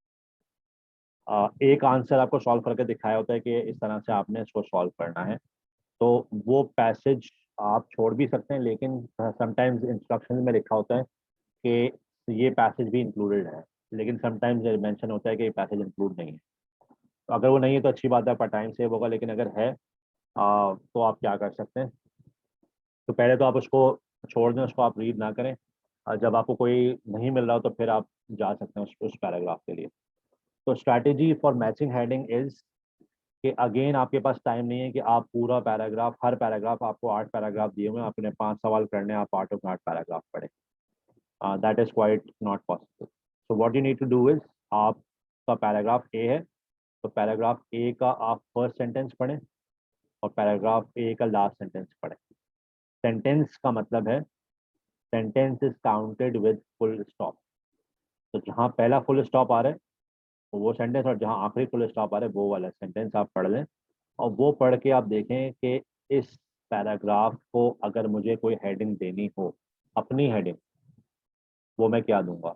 अच्छा, इससे पहले एक और चीज़ आप करेंगे जो मैंने मिस कर दी, कि जो लिस्ट ऑफ हेडिंग्स आपको दी हुई है, आपने वो हरगिज नहीं पढ़नी। जो लिस्ट ऑफ हेडिंग्स दी हुई है, you are not going to read that, you will directly come on to the paragraph on the passage, और आप पैराग्राफ ए में भी ये करेंगे, B C D E F G H तक जो पैराग्राफ आपको दिए हुए हैं, आप हर पैराग्राफ का फर्स्ट और लास्ट सेंटेंस पढ़ेंगे और उसको आप अपनी हेडिंग्स देते चले जाएंगे। ये this should be completed in like 5 minutes. जब आपने अपनी हेडिंग दे दी, तो फिर अब आप इन हेडिंग्स को मैच करेंगे। जो हेडिंग्स आपको ऑलरेडी दी हुई हैं, इनमें से कुछ मैच हो जाएंगी और कुछ मैच नहीं होंगी। तो जो मैच नहीं हो रही उनको आप उन पैराग्राफ्स को आपको थोड़ा सा डिटेल में पढ़ना पड़ेगा इन ऑर्डर टू कंफर्म कि क्या बात हो रही है। और फिर जब आप उसके साथ मैच करेंगे इंफॉर्मेशन को विद द गिवन हेडिंग, तो that will start making sense and it will save your time. और आप matching headings after regular practice आप 10 मिनट में, 12 मिनट में कर लेंगे। That is very much possible. जी, समझ आ गई स्ट्रैटेजी? अगर नहीं आई है तो यू कैन आस्क, या कोई कंफ्यूजन है तो पूछना। No sir, so far so good, thank you. ठीक है। अच्छा, true false not given, again मैं बता दूं स्पेशली उन लोगों को जिनको कोई नॉलेज नहीं है, ये ट्रू फॉल्स वो ट्रू फॉल्स नहीं है जो आपने स्कूल में किया होगा, कॉलेज में किया होगा या यूनिवर्सिटी में किया होगा। ये बिल्कुल डिफरेंट तरीके का होता है। अच्छा, ट्रू तो आसान होता है। ट्रू का मतलब ये होता है कि आपको जो क्वेश्चन दिया हुआ है वही इंफॉर्मेशन आपने मैच करनी है पैसेज के अंदर। अगेन जो मैंने पहले बात बताई थी कि इसमें सारा सारा गेम जो है ना वो है वोकैबुलरी। तो वो आपको यहाँ ट्रू फॉल्स नॉट गिवन में ट्रिक करते हैं वोकैबुलरी से। तो अगर ट्रू भी होगा तो ट्रू भी वो बिल्कुल हलवा बना के या इजी करके नहीं देते। ट्रू में भी दे चेंज द लैंग्वेज। आपको जो लैंग्वेज क्वेश्चन में दी हुई है, पैसेज के अंदर लैंग्वेज डिफरेंट होगी, लेकिन आपने इंफॉर्मेशन मैच करनी थी कि जो यहाँ कह रहा है वो वहाँ पे भी हो। फॉर एग्जाम्पल, अगर वो ये कह रहा है कि ये रीजन जो है साउथ ईस्ट में, तो पैसेज में भी दिया होना चाहिए कि ये रीजन साउथ ईस्ट के अंदर है। तो ये इंफॉर्मेशन क्या हुआ, मैच हो गई, तो ये ट्रू हो गया। फॉल्स और नॉट गिवन क्या यहाँ पे सबसे ज्यादा मिस्टेक होती है। फॉल्स का मतलब होता है ऑपोजिट इंफॉर्मेशन, वो इंफॉर्मेशन जो कि कॉन्ट्राडिक्ट करे। अब वो क्वेश्चन में कह रहा है कि ये रीजन साउथ ईस्ट में, पैसेज में लिखा है साउथ वेस्ट, तो आप नॉट गिवन नहीं लिखेंगे यहाँ पे, आप लिखेंगे फॉल्स, क्योंकि ये कॉन्ट्राडिक्ट कर रहा है। यहाँ कुछ है और वहाँ कुछ है, यानी क्वेश्चन में बी है और पैसेज में ए कह रहा है। नॉट गिवन कब होगा, ये मैं आपको बहुत बेसिक एग्जांपल दे रहा हूँ। इस कॉन्सेप्ट को आप अप्लाई करेंगे ओरिजिनल पैसेज में तो it will help you. Not given में क्या होगा कि क्वेश्चन में कह रहा है कि this region is located in north east, paragraph में पैसेज में कह रहा है कि this region, the location of this region is available on the map below. तो यहाँ पे स्पेसिफिक इंफॉर्मेशन दी हुई है, वहाँ इंफॉर्मेशन नहीं दी हुई, वहाँ पे सिर्फ ये बताया इसकी लोकेशन जो है वो मैप में। ठीक है, तो इस तरह से ये मैच नहीं हो रही इंफॉर्मेशन, ना ही ये कॉन्ट्राडिक्ट हो रही है, ये इंफॉर्मेशन मिसिंग है।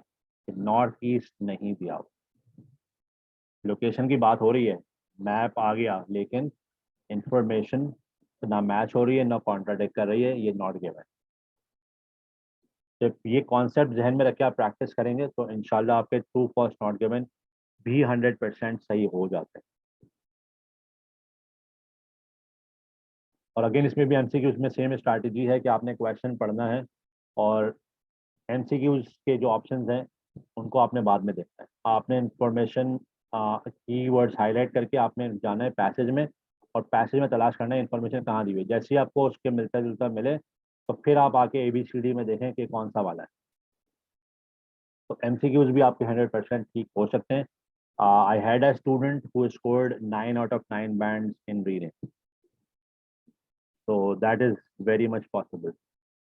ठीक है, मेरे स्टूडेंट्स के रिजल्ट्स अगर आपने देखने हो तो आप मेरे फेसबुक पेज पे देख सकते हैं, सर अदील अली ऑफिशियल, तो वहाँ पे आपको मेरे स्टूडेंट्स के स्कोर्स मिल जाएंगे।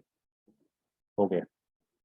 आई थिंक अब हम आगे चलते हैं टुवर्ड्स राइटिंग। अगर कोई क्वेश्चन है तो प्लीज़ आस्क, चैट बॉक्स खाली पड़ा है, कोई क्वेश्चन आ नहीं रहा। मुझे ज़्यादा मज़ा आएगा जितने क्वेश्चन आएंगे।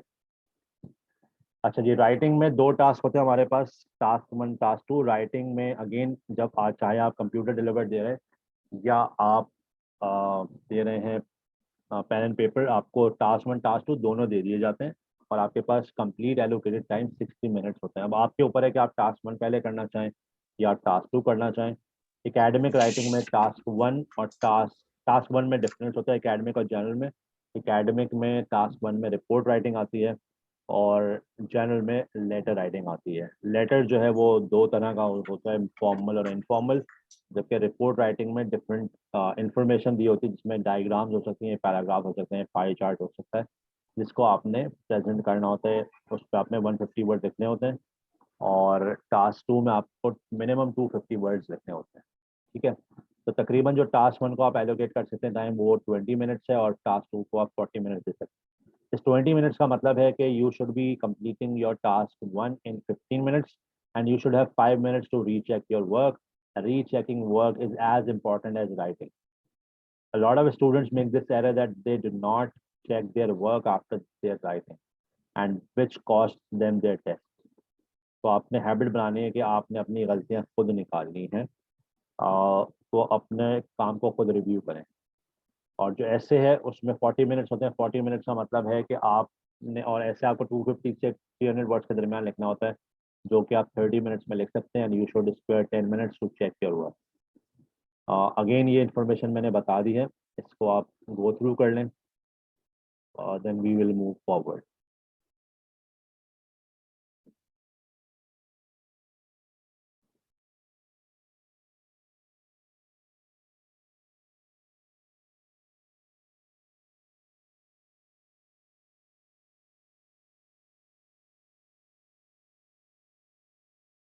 Yes, should I go ahead?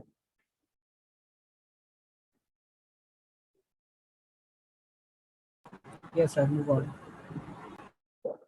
अच्छा जी, राइटिंग में क्या प्रॉब्लम्स आती हैं? अगेन टाइम मैनेजमेंट, जैसे मैंने कहा कि आपने टाइम मैनेज करना है और आप ये तभी होगा जब आप प्रैक्टिस करेंगे और टाइम बाउंड प्रैक्टिस करेंगे। ठीक है, जो टास्क 1 है उसमें आपने एनालाइज करना होता है, सेलेक्ट करना होता है और स्पेसिफिक इन्फॉर्मेशन लिखनी होती है। आप सब कुछ जो आपको दिया हुआ डायग्राम के अंदर आप सब कुछ ऐड नहीं कर सकते, आपने मेन फीचर्स निकालने हो। अगेन यहाँ लिखा हुआ आइडेंटिफाई की chunks of information and exceptions to general trend. Again आपका सेंटेंस स्ट्रक्चर बेहतर होना चाहिए, सिंपल सेंटेंसेस ना हो if you want to score good. Topics जो होते हैं वो भी इसके अनफेमिलियर होते हैं और आपने ऐसे के अंदर अपना स्टांस देना होता है और उस पर आपने आर्ग्यू करना होता है। इस राइटिंग से रिलेटेड अगर कोई क्वेश्चन हैं तो प्लीज़ आस्क।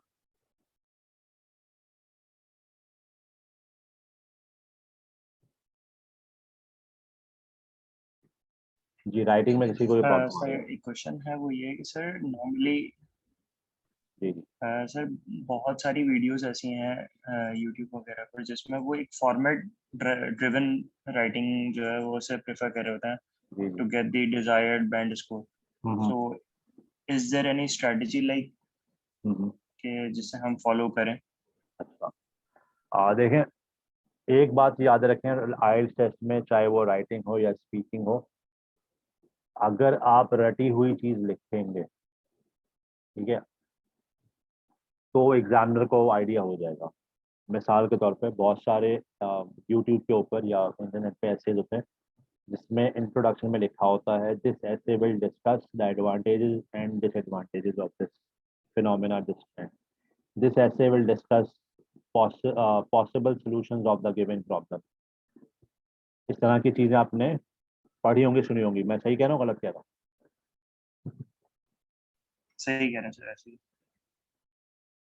तो ये चीज़ें एग्जामिनर्स को भी पता होती हैं और स्पेसिफिकली जिस सेंटेंस की मैंने एग्जांपल दी, ये वो सेंटेंस है जो कि स्टूडेंट्स बड़ी खुशी से याद कर लेते हैं कि ये मैं हर ऐसे में as it is copy paste कर दूंगा और उन्हें आइडिया नहीं होता कि एग्जामिनर नोज अबाउट दिस। ठीक है, एग्जामिनर एक आपका टेस्ट चेक नहीं कर रहा, उसने बेशुमार टेस्ट चेक किए हुए हैं और करने आगे, सो ही हैज़ आइडिया ये लोग कहाँ से देख के लिख रहे हैं। और जहाँ तक आपका सवाल है कि स्ट्रक्चर फॉलो करना चाहिए या नहीं चाहिए, दो बातें हैं इसमें।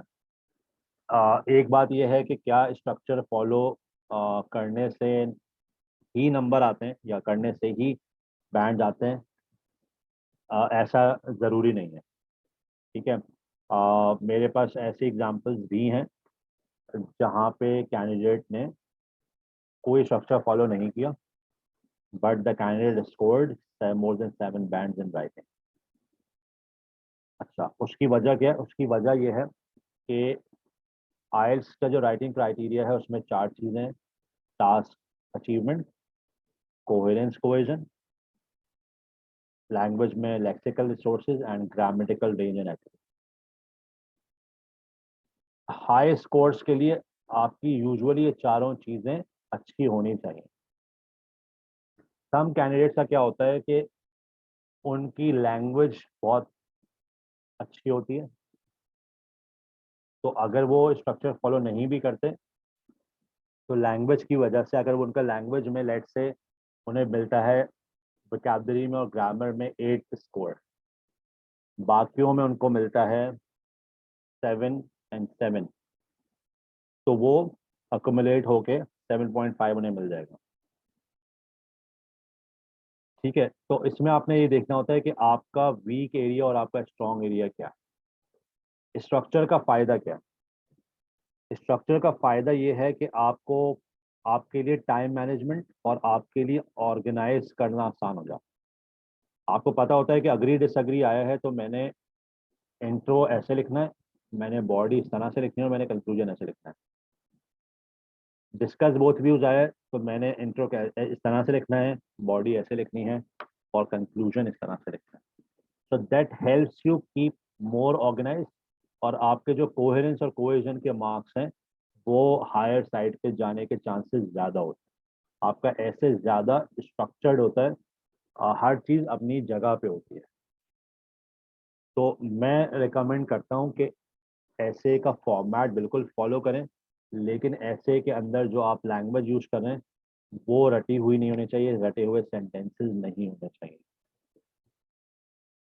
आपने कोई भी रटी हुई चीज़ यूज नहीं की। जैसे मैंने example the, this essay will discuss this, इसी तरह के एक एग्जांपल और है कि बहुत से स्टूडेंट्स ऐसे हर ऐसे में प्रोवर्ब याद कर लेते हैं कि ये ऐसे आएगा तो मैं ये प्रोवर्ब लिखूंगा, मैं इस तरह से स्टार्ट करूंगा। ठीक है, an apple a day keeps a doctor away.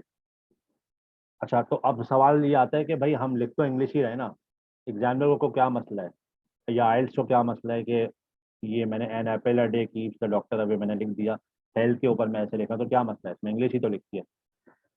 मसला ये है कि ये आपने अपनी अपने स्किल से ये सेंटेंस नहीं लिखा, ये सेंटेंस किसी और का बनाया हुआ है और वो आपने एज इट इज याद करके कॉपी पेस्ट कर दिया, तो आपकी स्किल नहीं है sentence. So you have to show your skill. So रटा हुआ sentence is not your skill. So you should write authentic. ठीक है, राइटिंग के अंदर चाहे वो टास्क 1 हो टास्क 2 हो, आप ईडियम्स यूज नहीं करेंगे। हाँ, अगर जनरल ट्रेनिंग वाले हैं तो वो इनफॉर्मल लेटर के अंदर इनफॉर्मल लैंग्वेज ईडियम्स यूज बिल्कुल कर सकते हैं, बट रिपोर्ट राइटिंग में, ऐसे राइटिंग में you can not use informal writing और इनफॉर्मल वर्ड। जी, कोई चीज़ जो नहीं समझ आई हो, या तो मैं बहुत बुरा समझा रहा हूँ, कोई क्वेश्चन आ नहीं रहा मेरे पास।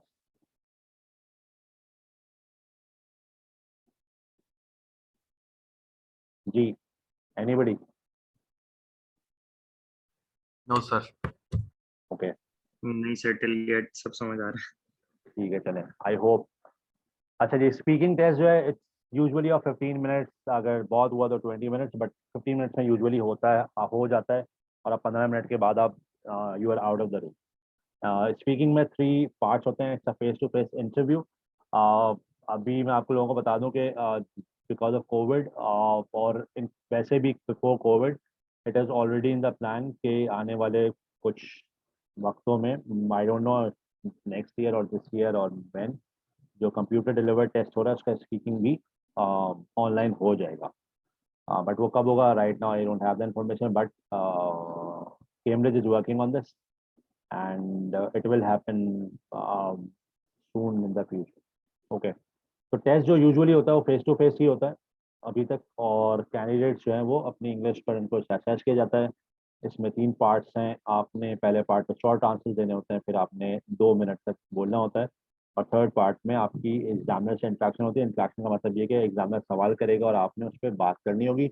एग्जामिनर काउंटर क्वेश्चन भी कर सकता है। तो पार्ट 3 में जो है नंबर ऑफ क्वेश्चन ज़्यादा होते हैं एज कम्पेयर टू पार्ट 1। तो पार्ट 1 जो है 4 से 5 मिनट का होता है। इसमें जनरल क्वेश्चन होते हैं आपके बारे में, शहर के बारे में, फैशन ट्रेंड्स के बारे में, तो जेनेरिक क्वेश्चन होते हैं। लेकिन अगेन इसमें मैं बता दूं आपको कि आपने शॉर्ट आंसर का मतलब ये नहीं होता कि आप कहें कि हाँ, for example if the examiner ask you what's your hobby and you say I play cricket, so this is not a complete answer. Complete answer is that yes, I have a hobby and I love playing cricket and I usually play cricket on weekends. This is sir मेरा एक question है। this is an answer that would satisfy the examiner. जी पूछिए। मैंने sir एक ना वैसे कोई test था वो फ्री में, उन्होंने ना रीडिंग और लिसनिंग का टेस्ट था, तो वो मेरा मुझे इसमें से ना एक चीज़ प्रॉब्लम लगी थी कि उनके एक्सेंट की समझ नहीं आ रही थी। वो कन्वर्सेशन कर रहे थे तो वो बहुत ही ना शरीर कहीं पे आवाज़ थी, बहुत ही उसकी डम थी, वो पता नहीं इस तरह का। उस प्रॉब्लम को कैसे टैकल किया जाए इस सिचुएशन में? आप किसकी बात कर रहे हैं? स्पीकिंग की बात कर रहे हैं, लिसनिंग की बात कर रहे हैं?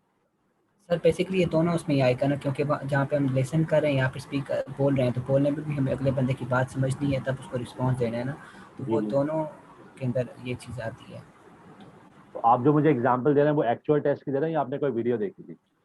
नहीं, मैंने एक्चुअल टेस्ट दिया था, तो उसमें वो था कि आपको 2 मिनट का वॉइस आपको सुनना है, पर वो 2 दफ़ा मतलब मैं उसको प्ले कर सकता था। एक दफ़ा मुझे जो भी समझ कुछ भी नहीं आया, फिर दूसरी दफ़ा मैंने बहुत ज़्यादा फोकस करके मुझे उसमें से आपने कुछ क्या लाइफ इन्फॉर्मेशन एक्सट्रैक्ट आपने की। क्या लाइफ स्किल का टेस्ट दिया था?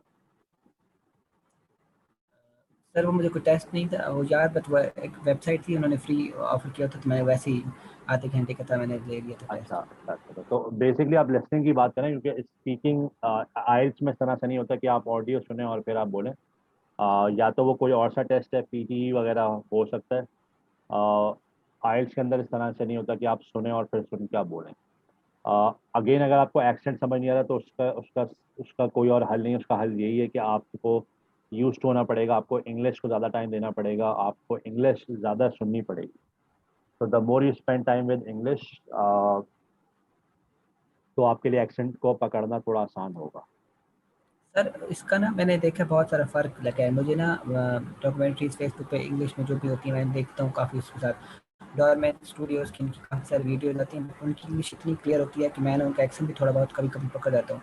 बट हम्म। वो जो उस तरह के बंदे होते हैं ना, उन उसमें मुझे काफ़ी ज़्यादा फ़ियर हो रहा था कि मैं अगर आइल्स में देखा तो ये चीज़ मेरे साथ हुई तो मैं तो इसमें मेरा पूरा बैंड गिर जाएगा, क्योंकि वो इतनी मे बी वो मुझे ज़्यादा फ़ील हुआ था, मेरा फर्स्ट टाइम था। बट ये मुझे लगा था कि अगर इस तरह का इशू आए तो इसको टैकल करने का क्या ये हो सकता है कि उनसे कहें, जब अगर बोल रहे हैं तो उनमें हम उनसे कह सकते हैं कि मुझे आपकी आवाज़ समझ नहीं आ रही, देखिए स्पीकिंग टेस्ट इस में तरह का कोई। अगर आप बैठे हैं और आपके सामने एग्जामिनर और एग्जामिनर का कोई क्वेश्चन समझ नहीं आया, तो you can ask the examiner to repeat. लेकिन अगर आप उसके हर सवाल पे बार बार बोले जा रहे हैं, तो that means the problem is with you. Examiner बनना is not a piece of cake. Examiner बनने के लिए ना सिर्फ आइल्स देना होता है, बल्कि उसके बाद उनकी ट्रेनिंग होती है, उनकी काफ़ी टेस्टिंग होती है, उसके बाद जाके वो उन्हें अलाउ होता है कि वो टेस्ट कंडक्ट करें। तो यूजुअली ऐसा नहीं होता। अगर आपको कोई एक आध सवाल ओके समझ नहीं सर। आए तो आप बिल्कुल पूछ सकते हैं, can you please repeat, sorry I could not understand, I was distracted, could you repeat the question. तो एक दो मरतबा इट्स ओके, इट्स नेचुरल। लेकिन हर सवाल पे आप कर रहे हैं तो obviously then there is a problem. Okay, फिर इसके बाद आपका जो नेक्स्ट स्टेप होता है स्पीकिंग के अंदर वो है लॉन्ग टर्न, जो कि 2-4 मिनट का होता है।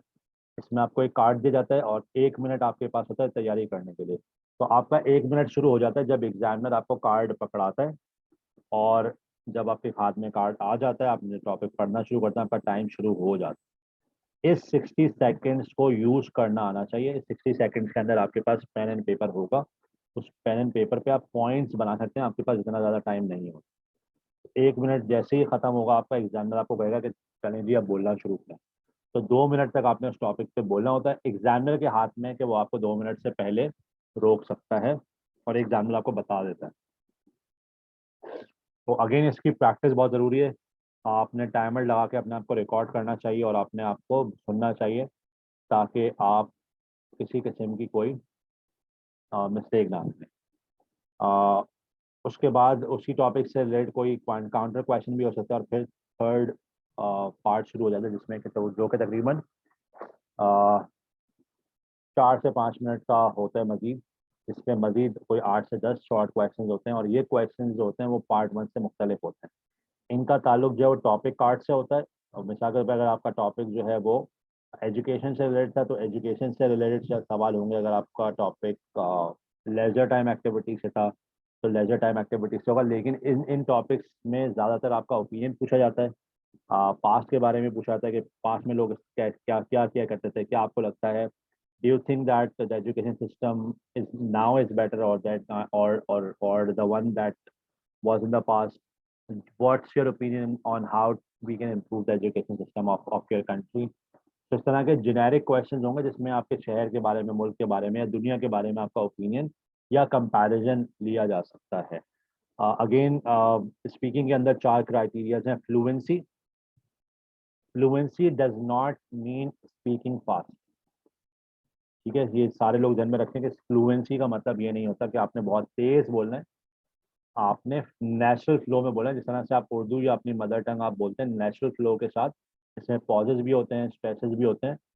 तो पॉजेज और स्ट्रेसेस होने चाहिए, but it does not mean you should be speaking fast. It should be in a natural flow. Second जो मार्किंग क्राइटेरिया है स्पीकिंग में वो है प्रोनाउंसिएशन।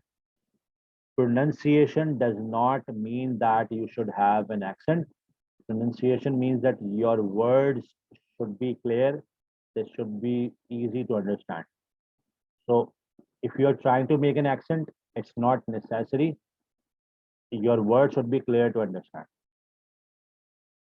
इसके बाद अगेन वही 2 मार्किंग क्राइटेरिया जो राइटिंग में होते हैं, lexical resources, grammatical range and accuracy.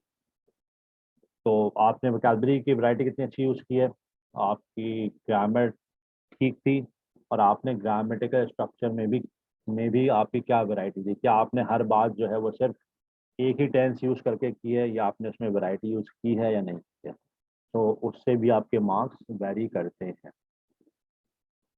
Speaking से रिलेटेड कोई कंफ्यूजन, कोई ऐसी चीज़ जो कि नहीं समझ आई हो, कोई सवाल हो आप लोगों का? Sir is there any possibility कि अगर मिसाल के तौर पे आपको कोई क्यू कार्ड दें और which is like not of your interest या जिस पर बिल्कुल ही डिस्कस ना कर सकते हो, आप उसे चेंज करवा सकें? देखें, again it will go in a negative way. Although मैंने आज तक, मैं जितने स्टूडेंट्स प्रिपेयर किए आज तक किसी स्टूडेंट ने आके ये नहीं कहा कि सर ये वाला टॉपिक आया था और इस पर मैं नहीं बोल पाया। आपकी प्रैक्टिस इतनी होनी चाहिए कि आप वैरायटी ऑफ टॉपिक्स को कवर कर चुके हो, और जो टॉपिक्स इसमें आते हैं आइल्स के अंदर वो आपको ये नहीं कहेगा कि चलें भाई मुझे मार्स के बारे में बताएं।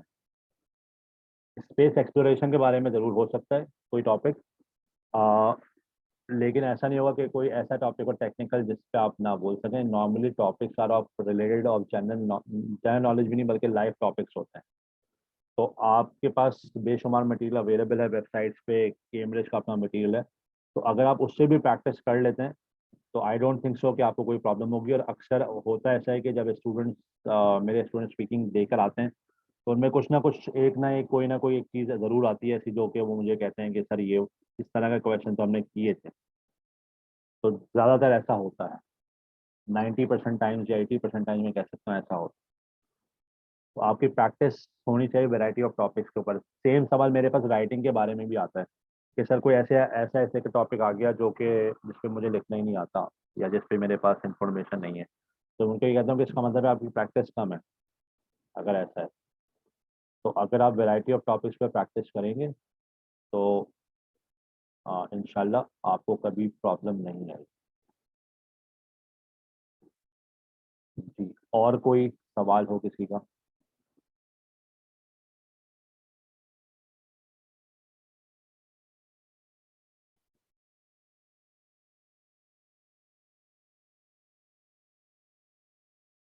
सर बस एक लास्ट क्वेश्चन है, वो रीडिंग के हवाले से है। जी सर कभी कभार ऐसा होता है पैसेज में जो है ना, हमें क्वेश्चन नंबर 1 मिल गया होता है और 2 में हम जाकर स्टक हो जाते हैं, वो मिल ही नहीं रहा होता, उसके चक्कर में जो है हमारे दूसरे जो है वो टाइम सफर कर रहा होता है। जी, तो अगर अगर आपको इस लगे कि आपका टाइम वेस्ट हो रहा है तो मूव ऑन, उसको आप रीडिंग में आप बाद में भी देख सकते हैं।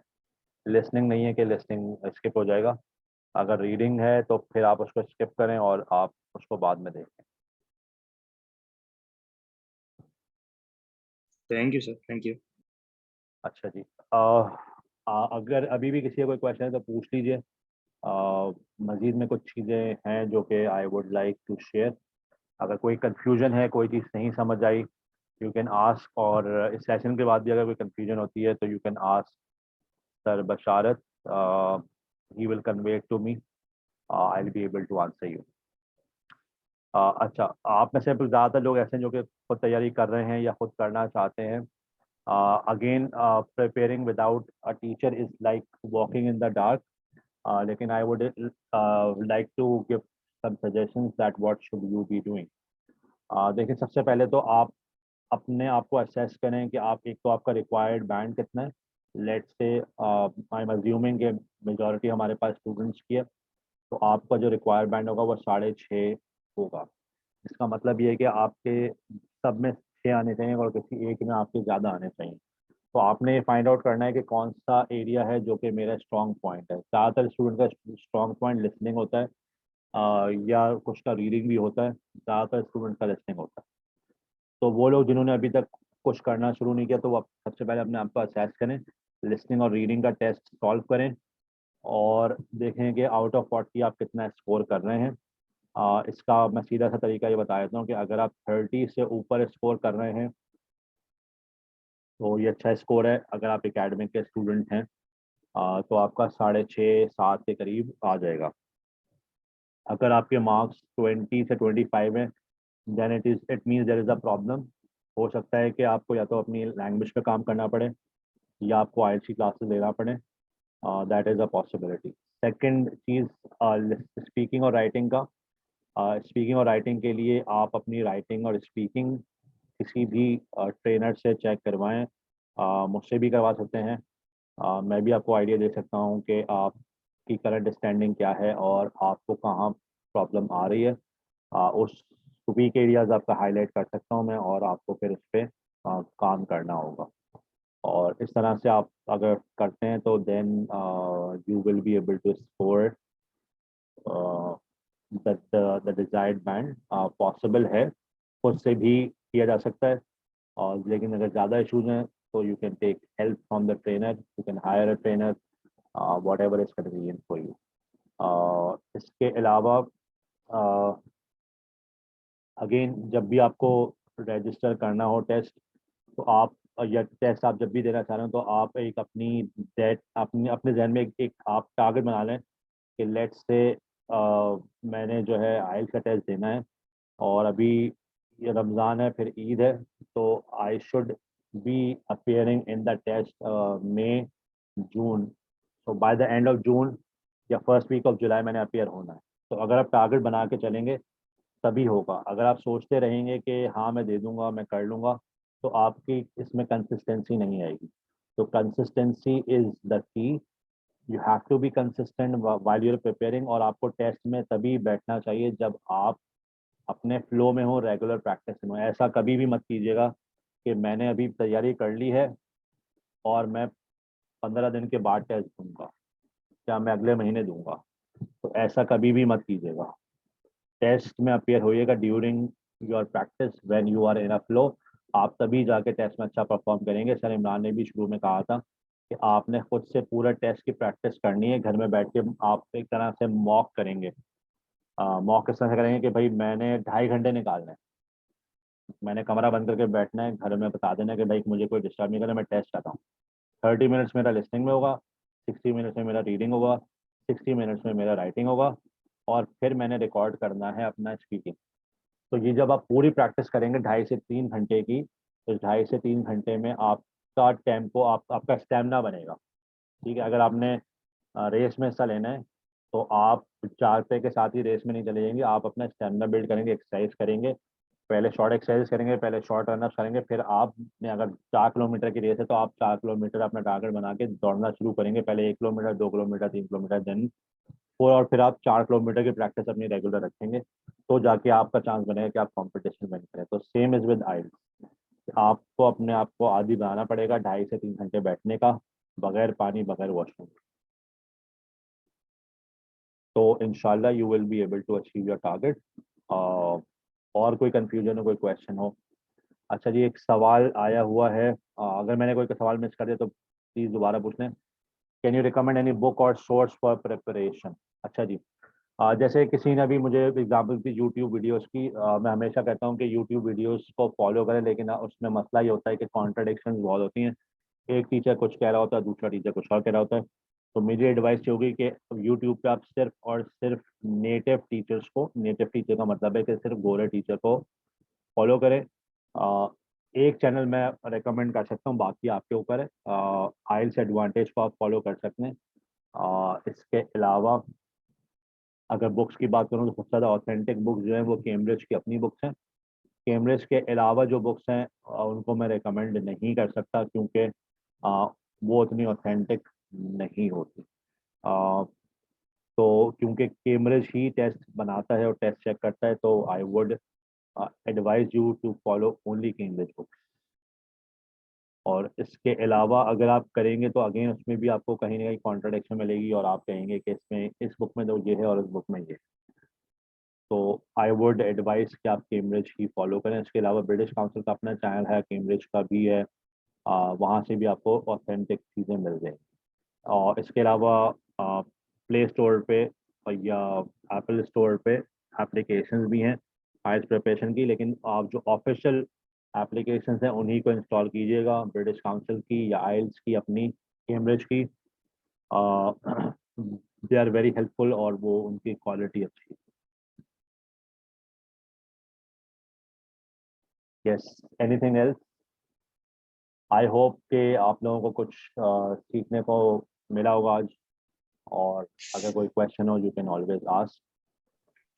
नो डाउट सर, बहुत ज़्यादा कुछ सीखने को मिला है माशाल्लाह से sir, you got the knowledge. But एक चीज़ बस थोड़ा सा अगर आपके पास टाइम हो तो हाईलाइट कर दीजिएगा। जी जी जो इंस्ट्रक्शंस आ रही होती हैं उसमें आता है no more than 1 word for a number और जी नो मोर देन 2 वर्ड्स। इसमें थोड़ी सी कंफ्यूजन हो जाती है। जब मिसाल के तौर पे एड्रेस आ रहा होता है तो उसमें जो है वो 076 देखिए, NX स्ट्रीट, जी उसमें जी थोड़ा जी सा जी जी देखिए, जब अगर इंस्ट्रक्शन है 2 वर्ड्स एंड अ नंबर, तो 2 वर्ड के साथ एक नंबर एक्सेप्टेबल है।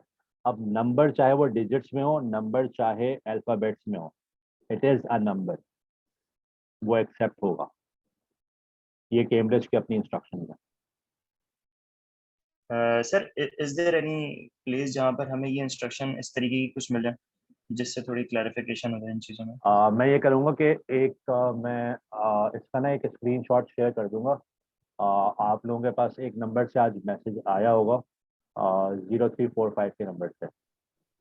WhatsApp message? जी जी जी तो जी जी जी। मैं उसी नंबर के थ्रू जो है आपको इसका एक स्क्रीनशॉट सबके साथ शेयर कर दूंगा, सर बचारक को भी शेयर कर दूंगा वो।